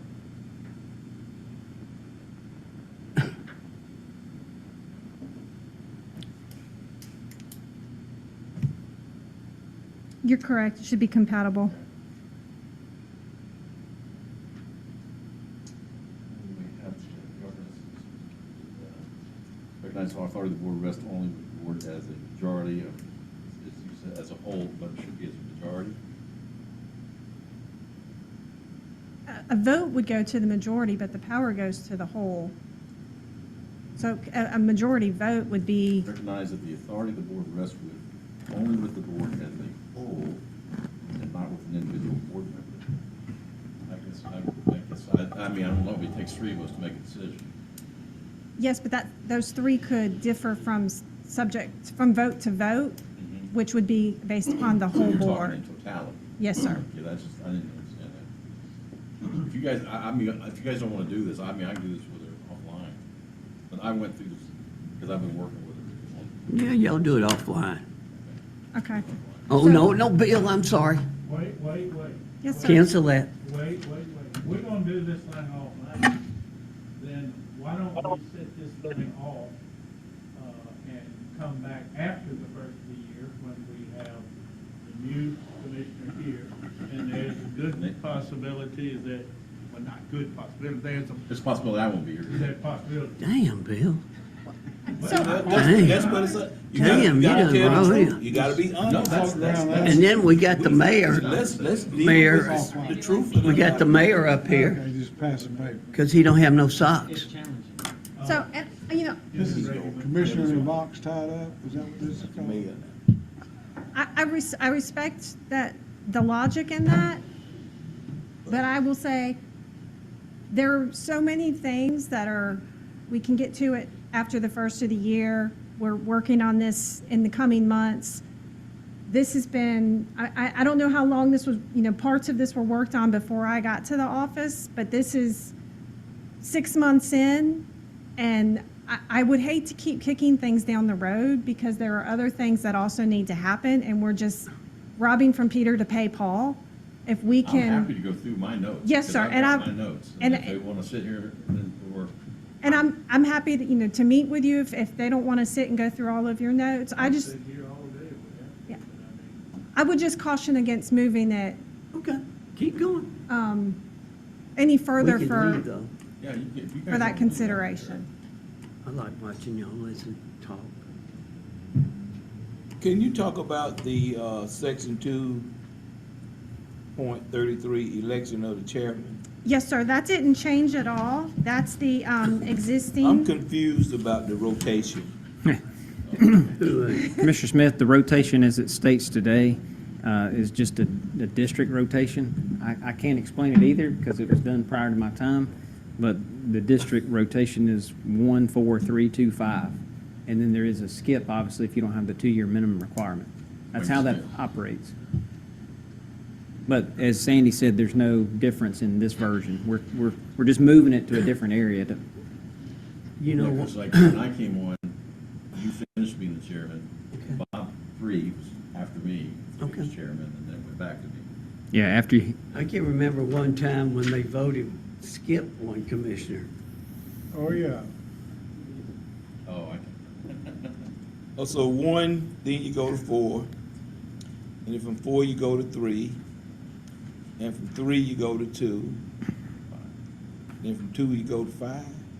that's correct. And more than likely that was set up because when it was actually written or determined, it was going to be the way it fell anyway, to make this. But that is based upon whether or not you have the 2-year minimum requirement to be chairman. True. And because you can be skipped over, Yep. Obviously. as Pete was. Who was? Oh, yeah, because he'd just been here.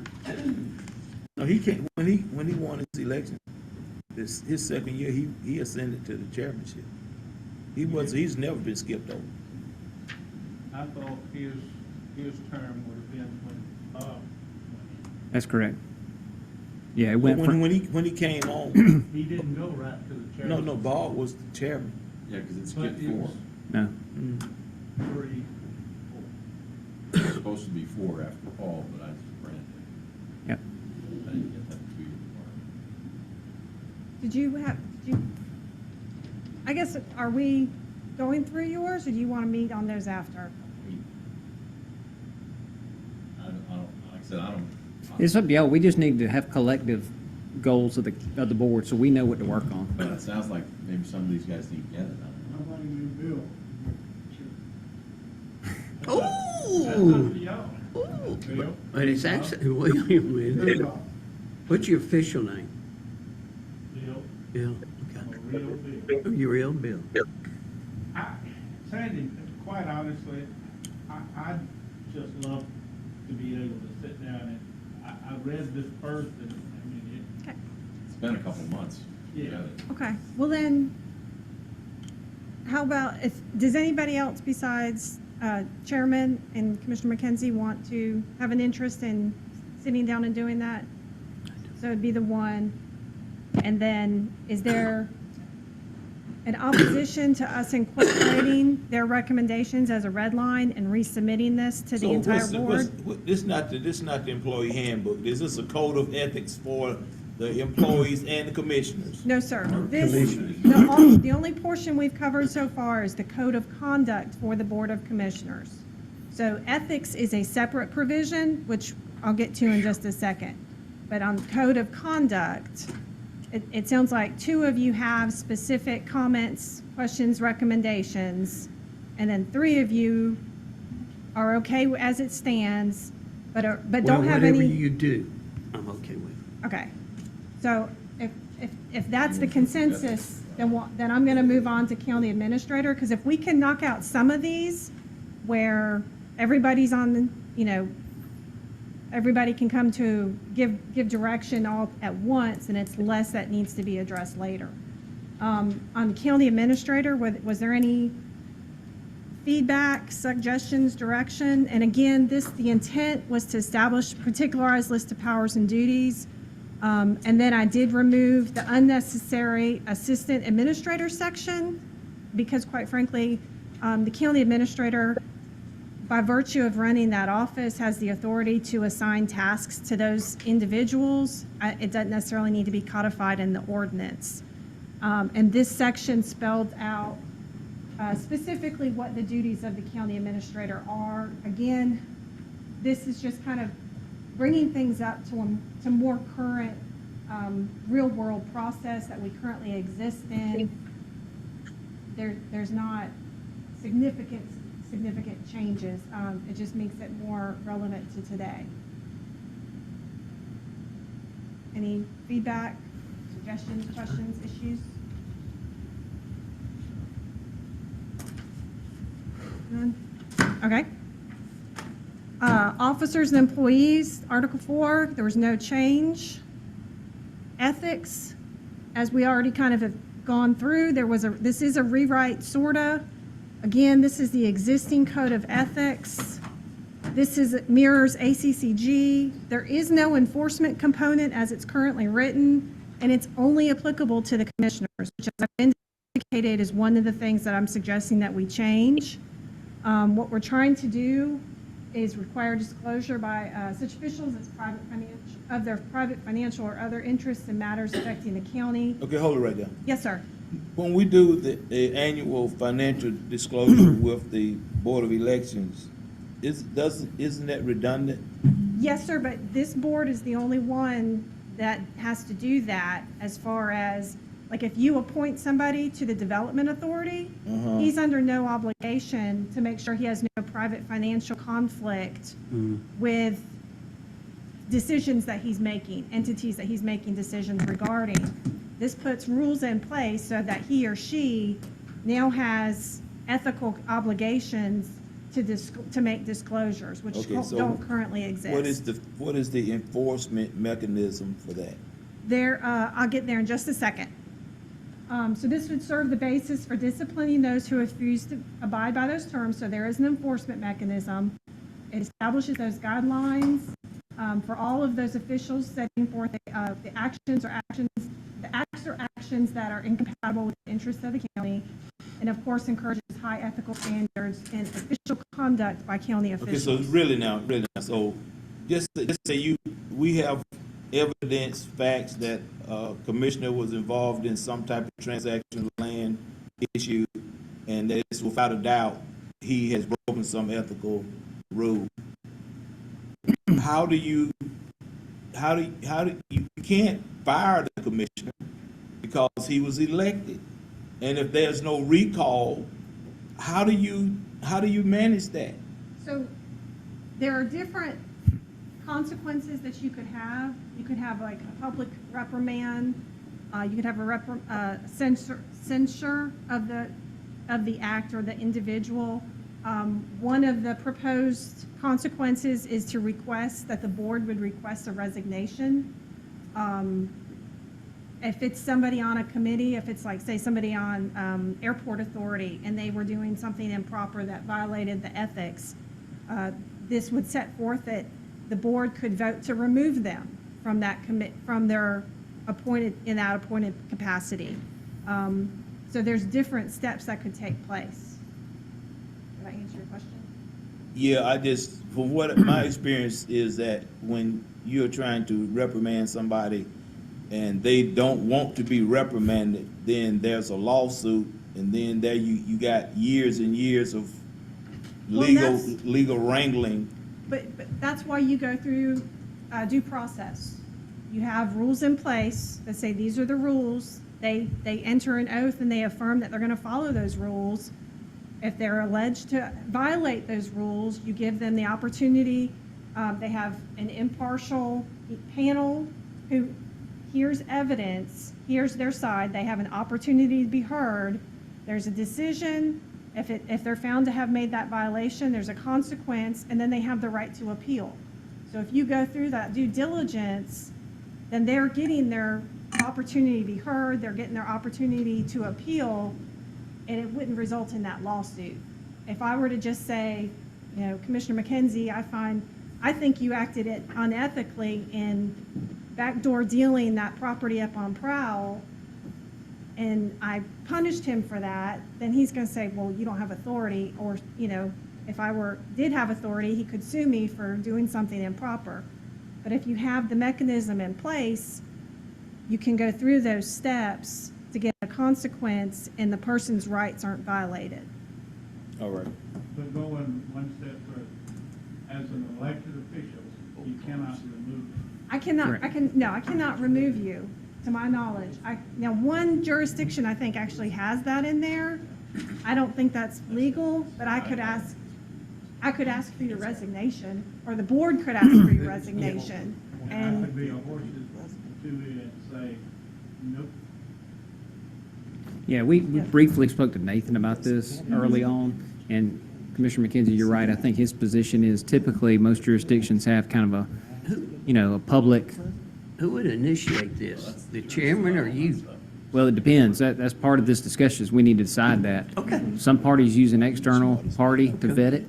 Some go to the Board of Commissioners for final determination. But ultimately, as Commissioner McKenzie said, you know, Nathan indicated you can't remove an elected official from office clearly, but a public notice of what happened and possibly a fine and that sort of thing, or asking for the removal or resignation publicly is usually enough. Well, this is, I guess I'm jumping to another, but looking at the screen where you have applies to county official or official, commissioners, the people that we appoint, other appointed to bodies under the jurisdiction of the Board of Commissioners. Would that include the administrator? Because we appoint him.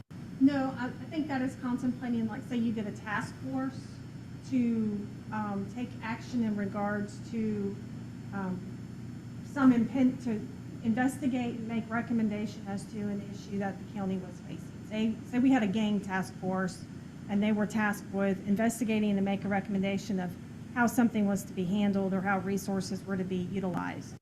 That's kind of what's contemplated by that other. So the third is kind of more of a catch-all for those that don't fall within here, where you have given somebody authority to act in a similar capacity On that they behalf would. of us. Yes, sir. And it says does not include county employees. And since I'm the last one that took the oath, I was given 2 oaths when I was sworn in. Because you needed them. Amen. Before I was ruling. Yep. I took 2 oaths. One of them was specific to the fact that I am a county employee. Under this definition, it treats the employees differently because they are subject to the employee handbook, and that references employees. And I think under that, you would not, my read of it, and Mr. Fouts, correct me if I'm mistaken, is because you're an elected in your capacity, that's not going to be applicable to you. And that definitely wouldn't be applicable to, the employee handbook wouldn't be applicable to these volunteers. Can the administrator suspend habeas corpus? I think you're mixing some terms up in that question. Not Bob, no. Okay, I'm going to move on. Ethics, the ethics provision prohibits certain conduct. These, and I believe all of y'all have had the training from ACCG that covers these, but it's, the receiving special privileges, disclosure of confidential information, serving as an agent or attorney for another in a matter before or against the county. I won't read through all of them because you can read them. They're in the proposed verbiage, but it's pretty standard ethical prohibitions. It also includes conflicts of interest, explains what they are, what to do if you have a conflict. It recognizes that there are disclosures, like Commissioner Smith referenced, that are governed by state law. You have to turn in certain reports. Part of the reason that I wanted to include it in this ethics provision is, say one of you fails to submit all of those documents to the state. Right now, there'd be no consequence locally. So you could be like, well, I'm going to wait for the state to do something about the fact that I haven't filed my annual financial disclosure. This gives this board an opportunity to have a little pressure on that individual who's violating that obligation, because it reflects back on this community and your integrity as a board if you're not doing what you're required to do at the state level.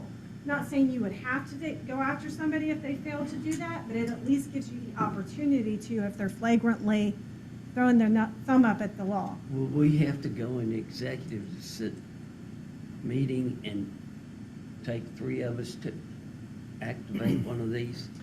No, sir. No, sir. And that's one of the things that I need direction on, is how you would like this to look from the penalty side. You need at least 3, because one commissioner could get PO'd at the other one. Well, and what I'm proposing is that you would not, on the ethics, if there was a challenge of an ethics violation against one of you, you would not govern yourself in making that determination, that it would go to an exterior entity or body. Like who? Like an ethics board. We don't have any. Well, that's what I'm getting to. Okay, I'm Okay. sorry. I don't know why Michael No, dumped sir. this on you, but he did. So, if somebody were to file a complaint for a violation of an ethics provision as it's written, that could be filed by anybody. So Joe Citizen could say, I know that Commissioner Blackburn owns this property and he voted on this and he didn't disclose it, so he could file that ethics complaint. There's very technical structure that we put in. What the complaint must contain is pretty consistent across most jurisdictions. It's got to be filed with the county clerk. It needs to be legible, signed under oath, meaning that it's got to be a verified statement. The complaint's got to reference what specific statute, ordinance, or rule is alleged to be violated. There's that notice provision. What facts is this person alleging that show a violation of a specific rule, ordinance, or statute? It's got to be those specific facts, and then the time frame is, y'all can change that. I kind of went with 180 days because that's a reasonable amount of time. Some jurisdictions had it shorter, like 60 days, but it's got to be filed within an X period of date of the alleged violation, or upon the reasonable discovery of that. So it wasn't just ignored. Somebody for a good reason didn't discover the violation until sometime after 180 days.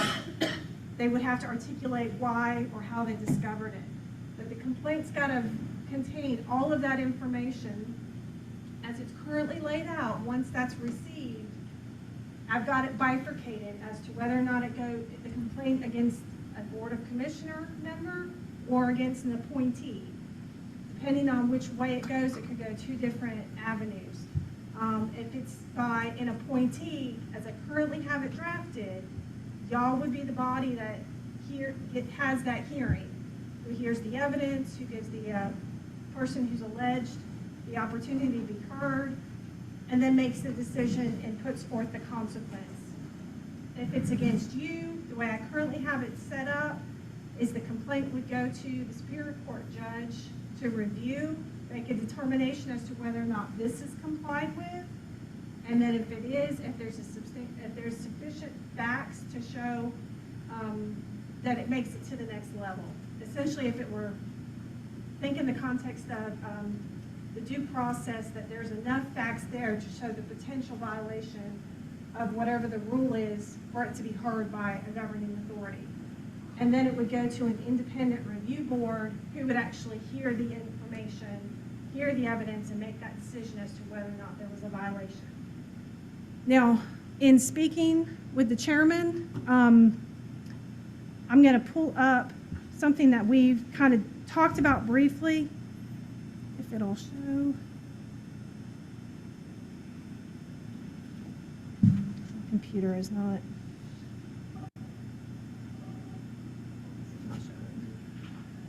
What time have you got? It's not. I need to go.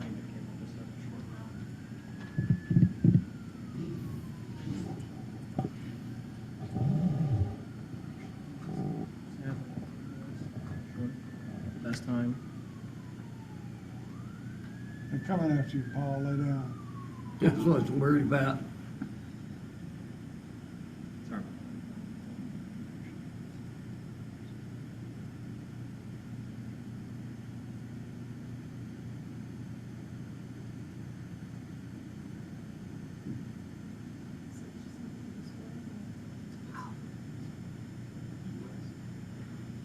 That's the 7 Mile Bridge, which I've run over. Really? I did a 50-mile race about a decade ago, and that was We running need the all first this. 10 miles. Can you put it in one pamphlet, 2 pages? Oh, you rode your bike over it? This is presented. The Excel. Wake up, Jeff. Okay, thank you. Okay, so in the current proposed, let me jump down to ethics. In the current proposed, our, I have it for it goes to the county Leave that official, up which your we line. kind of talked about. Here are the penalties that I've got proposed.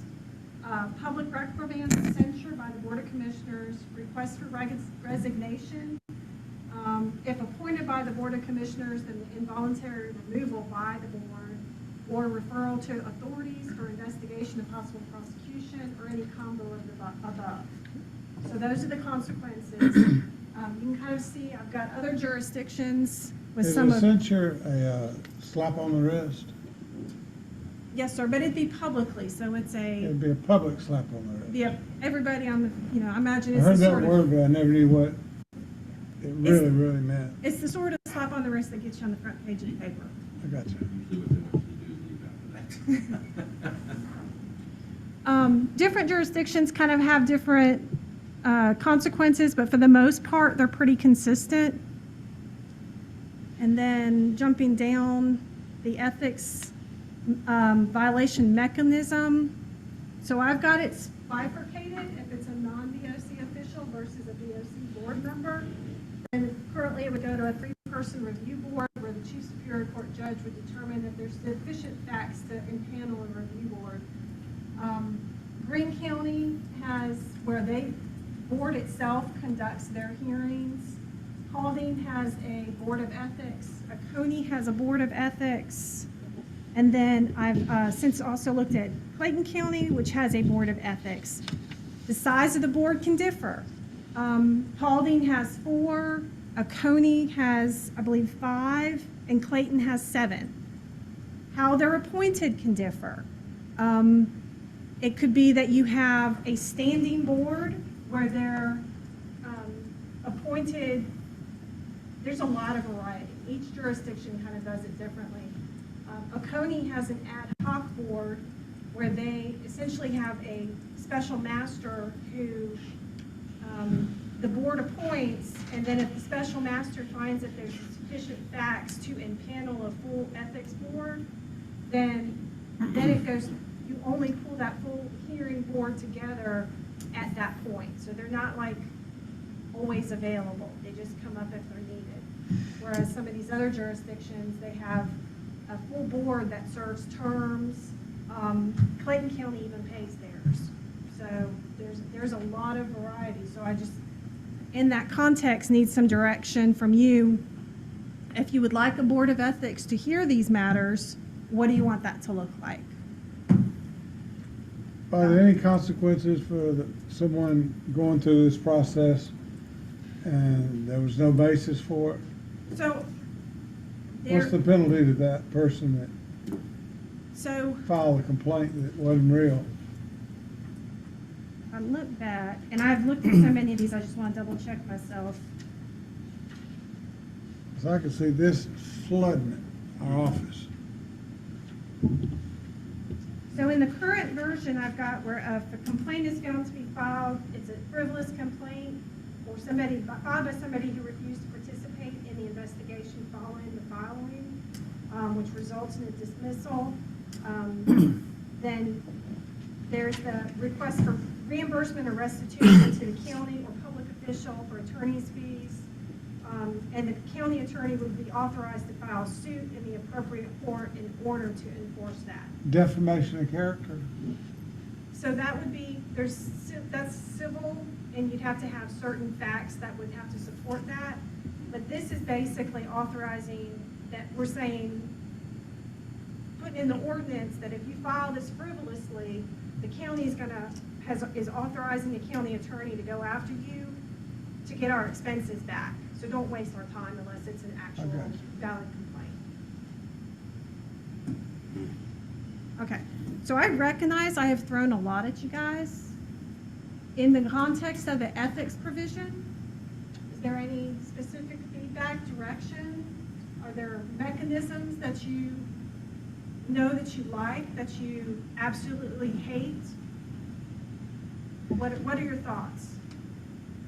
I wish it could be in a 2 or 3 page pamphlet. Well, right now, in the U.S. Senate, there's a senator fixing to lose his job. And he says he's not guilty, but he had gold bars in his freezer. He was found guilty. Yeah, I know he's found guilty, but look at, I mean, all the crud they went through to try to get that to happen, and money. You talking about Menendez? That's not his first time. No, Talking about Menendez? Menendez. Yep, that's it. Yeah, he's got That's the 60 name. years. So I'm presuming that there's going to be a desire to keep it simple, as simple as possible. Is there a desire, do y'all like the idea of the ethics board? It's gotta be somebody, if you're gonna put it in, there's gotta be a mechanism, but my thing is, are we 5 commissioners gonna appoint someone from our, Well, there's different ways, as she said. how you gonna appoint that board? I'm scared it'd turn political. That's me. Well, it's just like when I said that commissioner, that the other 3 commissioners didn't want in, and they skipped her for chairman. And that's what bothers me on any of this. You could get 3 commissioners that just wanted to get this other commissioner.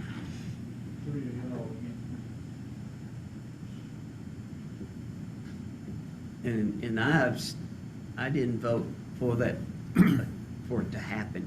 But then I found out that was actually a no vote. Something about Robert's rules or something. But this gets really complicated, guys. Good luck. Good luck.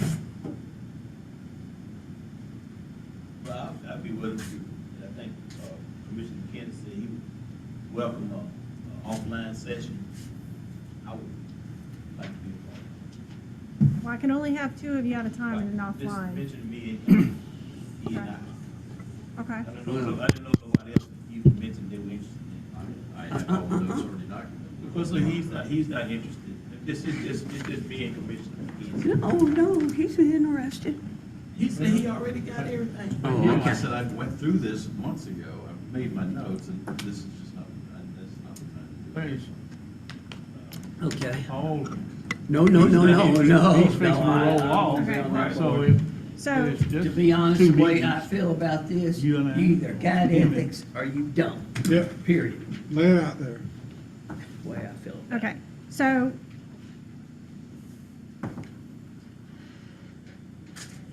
mo- sounds like we need to move on from ethics. Ethics in the code of conduct, there's an interest to talk about those in two by twos or 2-in-1s or however that needs to be. So let me kind of move on, just so that we can, because I know everybody's ready to. I understand what you're saying, and we do need to be mindful of people's time. But I want to go back to address what I would say, elephant in the room, and Michael, I'm sorry, you're the elephant. But,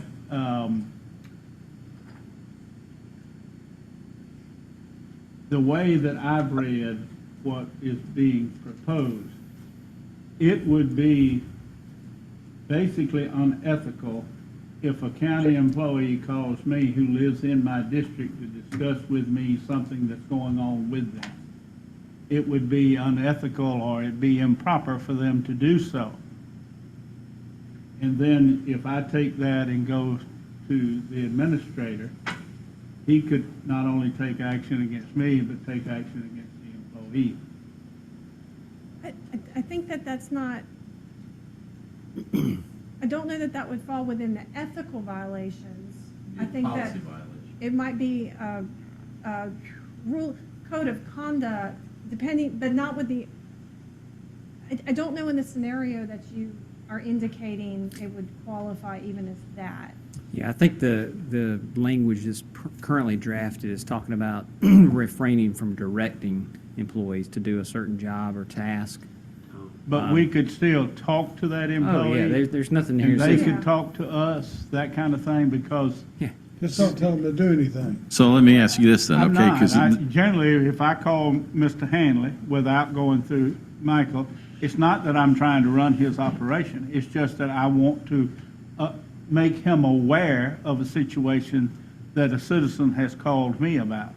And, but I don't know, because I've read this thing several times. But I read it the same way, and I'll give you a perfect example, because this just came up with the LDO and the traffic study. I called Mr. Hanley about the traffic study, because in his comments, he says, you know, that he disagreed with the traffic study, and we talked about that. And then he told me about the previous traffic study that was done, but the one you guys, like SEI or whatever it was, and I said, could you send it to me? And he did. And that's what I'm talking about, is that simple things like, we don't want to waste your time. Right. And that doesn't reflect that in that document. But I think part of the concern, sorry to overtalk, is if Mr. Hanley's getting 2 or 3 of those reach outs and it's consistent or on the same subject matter, then he's being disrupted 2 or 3 times, whereas if they all went to Mr. Fouts, he can funnel those into a single communication to Mr. Hanley. And it's not that, because I didn't really appreciate this until I wasn't elected, but people treat electeds differently than they do other communications. And regardless of whether you say this is an emergency, stop what you're doing, an employee is going to treat it like an emergency and stop what they're doing and give you full attention because of the position, who you are and the position that you hold. And so part of the intent is to lessen that disruption, if you would, to those employees so that it's coming from one person instead of potentially coming from multiples. And if I misstated, please correct me. No. And I'm not arguing with you, but until I ran for public office, I never dreamed I'd get a lot of the calls that I get.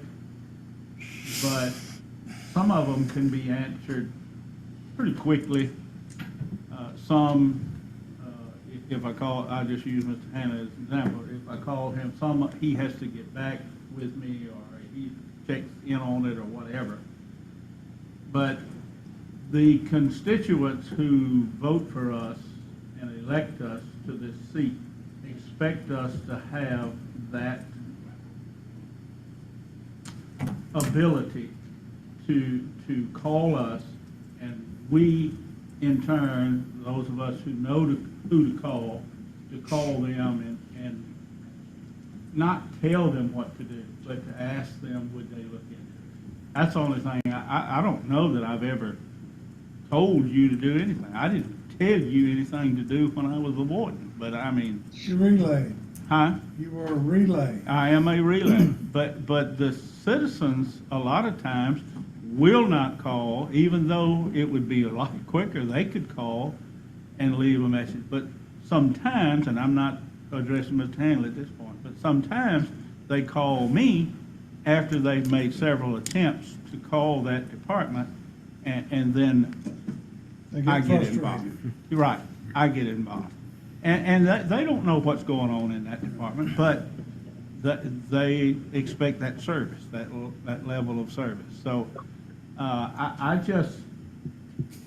read into it, I guess, too much, but I still I don't want somebody later coming back at me and saying, you violated commission rules because you're not supposed to talk to an employee. Well, I think just in general, if you back up just broadly, I think the board's level of interaction with staff is very limited, like just from a form of government. So I think that's the slippery slope we get into of, to Sandy's point, if you were to call and say, hey, you got a question of community development, you ask them to look at something, well, they may be looking at it. Meanwhile, two other commissioners may have a similar question, and if our office doesn't know that that's going on in the background, then we may be heading down a different path. And so we get to a commission meeting, and one of the commissioners has information that's provided by staff that we didn't know about. So that's where it gets really messy. That ain't going to embarrass you, though, is it? No, it's not embarrassing. It's just. Only thing I want to know is the truth. It's in fairness to the board of having the same information. That's kind of what it is. We didn't have it last night, the same information. Well, and that wasn't my fault, it wasn't community development's fault, it was developers' the fault. applicants. Right. Yeah, and that's a different scenario. But in terms of interacting with staff, I mean, we've had situations in the past where commissioners would promise things to employees at the lower level, and then the employee would go to their director and say things, and they're like, why are you having this conversation with a commissioner? Yeah. So again, that's where that I level. mean, I get that, I get that, but you're a busy guy, and if I need a simple answer, I feel comfortable talking to Mr. Hanley or Ben Sewell or Well, Lisa yeah. Ashman or Sandy Weissman. And I would say, to me, that our office is that for you. We're the tool. So the exception to that would be our office staff, and that's why we're there. So you're right. If I'm in a meeting, any of these could answer questions. But once you go down into the organization and call, I'll pick on Ryan Phillips, for example, call him and say, hey, why hadn't this road been paved? Can you tell me? Well, I get that part. I would never get to that level, but like I said, if I just need a quick answer, and so maybe that's just cleaning that language up from simplicity, because, like I said, there have been times when it's quicker for me to pick up the phone and call you or Ben or something, just get a quick answer. So again, right now, it says the individual commissioner shall refrain from directing any department director or an employee to do a certain job or task. Individual requests shall be directed to the administrator. So again, that didn't say you can't talk to them or ask them But it questions. says an individual task. I asked for that traffic study. Isn't that an individual task? Well, you're asking for information. Yeah. Well, that's what I'm saying. I mean, if you're taking it verbatim, would that be a task? That's all. I'm on Bill. You get somebody in here saying, well, like maybe it wasn't Todd. Maybe it's a new guy that comes in and he goes, you just violated your code of conduct, buddy. I ain't got to do that for you. In fact, I'm going to report you.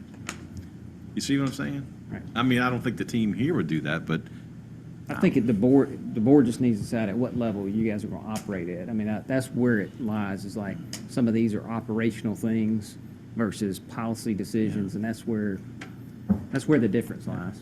I don't think you can write it how many times you write. That's what I was going to say. Every scenario is Yeah. different. Because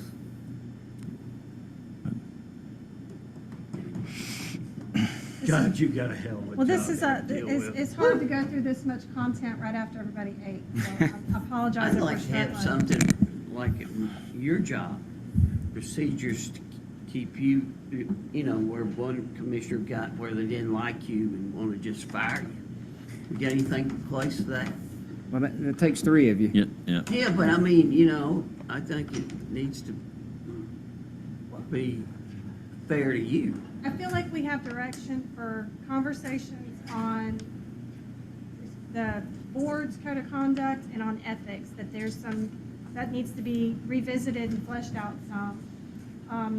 Fund balance policy, this is one, just to quickly go over, what is a fund balance policy? Essentially establishes the minimum levels for designated funds to ensure that we have stable service delivery, meet future needs, and protect against financial instability. Why have this?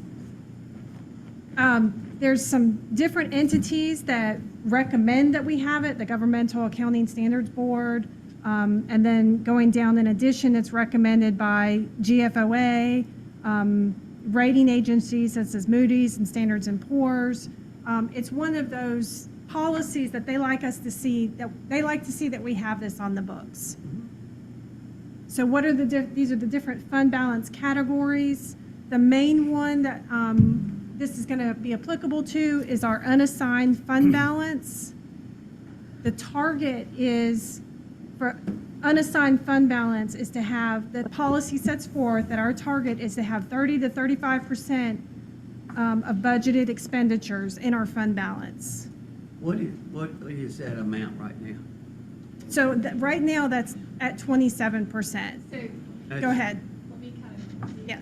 so at the end of 2023, we were at 31%, and we're projecting to be around 26, 27% at the end of this fiscal year. But there's still a lot of assumptions built into that. We're trying to track it as closely as we can. So you were already in violation of your new fund balance. Well, So no, the it's minimum- 25%. Oh, minimum you would want be to change it to 25. There's 25, okay. there's a minimum and then there's a target. So we were previously 30 to 50? Years ago, the fund balance really dropped. Yeah, the GFOA recommendations 15 to 50% just because every They're local accounting- government's different in services. Ain't But there accounting rules that you have to follow on that? yes, but I would just say that the spend down that Kelly mentioned was obviously very unique land purchases that we haven't made in 20 years, so that's unusual. But, yeah, and the jail Yeah. is another big one. And And then the it bathroom. started to mess with our bond rating That's too. right. And that's one thing that's come up. Sandy mentioned, GASB and all these agencies, but every time we do a bond rating, one of the questions on the rating call is, do you have a fund balance policy? And we have to say no. And I do think it has some effect on, I don't know that it moves the needle that much, but obviously having a policy followed it would help. And that's really the goal of this. An example of what this looks like is if actual expenditures are 120 million, then the unassigned fund balance is required to be at least 30 million to stay above that 25%. And then what if we fall below that minimum? Then the policy would require us to replenish that fund balance in the general fund as part of the following year's budget. And then if it were the case of a large unexpected expenditure, such as a significant land purchase, or say we got hit by a tornado, we had expenses related to that, the board could elect to restore the fund balance to the minimum within a 5-year period. As Kelly just indicated, based on, I have the asterisk because there's things that are still out there that are fluctuating, but that's where we currently stand. Moving on, in the version that was sent to you guys, Article 7 is communications and branding. This covers media relations, social media, and then branding. So branding is currently an existing policy that was previously approved in 2008. In reviewing this again, what I'm now recommending as a change from what you have is that we, instead of putting it in an ordinance, we just do the communications policy by itself and have it with the branding. So instead of it being codified in an ordinance, that it's just a standalone policy. The main intent with this is to have direction for internal, for media relations, and then it allows external to know who to contact. And then social media, it sets up internal controls and give some direction for external so they know why they're getting what they're getting or why things are being blocked. Again, intent, the purpose is to establish guidelines that provide foundation for efficient, effective, timely, professional, and transparent communications, internal and external stakeholders, media, residents, and the general public. Essentially, on our media, Kathy's been with us for a few years. She does a phenomenal job. We need to have the policy in effect so people, one, know that they have to utilize her, that these direct media communications need to go through her as the communications manager. She is to identify and utilize subject matter experts. So this kind of policy puts a lot of weight on her shoulders, but she's very capable of carrying this weight, and we need to utilize her to take advantage of what she can offer and how she can represent the county in this regard. There are some limited public safety emergency exceptions, of course, that are addressed in the policy. Social media, governance and responsibility. Basically, there are some departments that have their own social media pages, trying to have some uniformity, consistency, control of content. So there are certain departments we can't control, like the constitutional officers or elected officials, but those other Coweta County affiliated social media pages would fall under the oversight of the communications manager. This policy sets forth an approval process, content management, and then it sets forth some moderation of external comments, such that you have freedom of speech, but there are certain things that people are not entitled to put threats as comments on our pages. So this lays that out, and having the policy, ideally, we'd have, once approved, we would have this on the county website, so both employees and externals could be aware of what the policy is of the county, so they know what they can and can't do. And then it also covers the open records compliance to make sure that if, say, there were unacceptable comments on a post, that those, even if they were taken down, that they are maintained for open records provisions. So that while it may be that we take it off of the external view, we still have to retain that information in case it's requested. And then we are finally at the end. So true. So, So true. thank you. I am sorry. Thank you. This afternoon was a wee bit frustrating, but I think this chapter is really important, and I would like your feedback so that we can get it. Ideally, if we could, I know you're going to be out next week, maybe within the next 2 weeks, we could get these meetings scheduled, get some direction so I can get a new draft out to you guys, so we can have some forward progress on this. So is there anything else I can do to help you with this? Anything you need from me?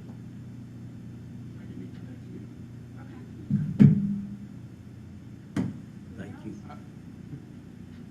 As soon as I get back, you can Yes, sir. You going out of town? using me. Good. I don't have to answer that. Good. Take your time getting back. So Commissioners, I think once these meetings are set up, possibly an updated red line, send that to y'all, let you digest it for a little time. It'll probably be a little easier because that communications piece will get pulled out, so that's about 10 pages yes, almost sir. of it. So it should be a little more concise, and we'll take the direction today and try to get it as close as we can. And if not, we'll run again. But again, this has been out there for a while, so appreciate Sandy's help. She's culled a lot of, or reviewed a lot of different counties, trying to figure out what the consistency was, and how we operate, try to integrate that together. So, thanks for your applications. Good news is She's you so don't have a meeting powerful. tomorrow. Sandy's so powerful, she got it to rain. Good motion to adjourn. God, we need it, right? Oh, I make. Second. Discussion, all in favor? Aye.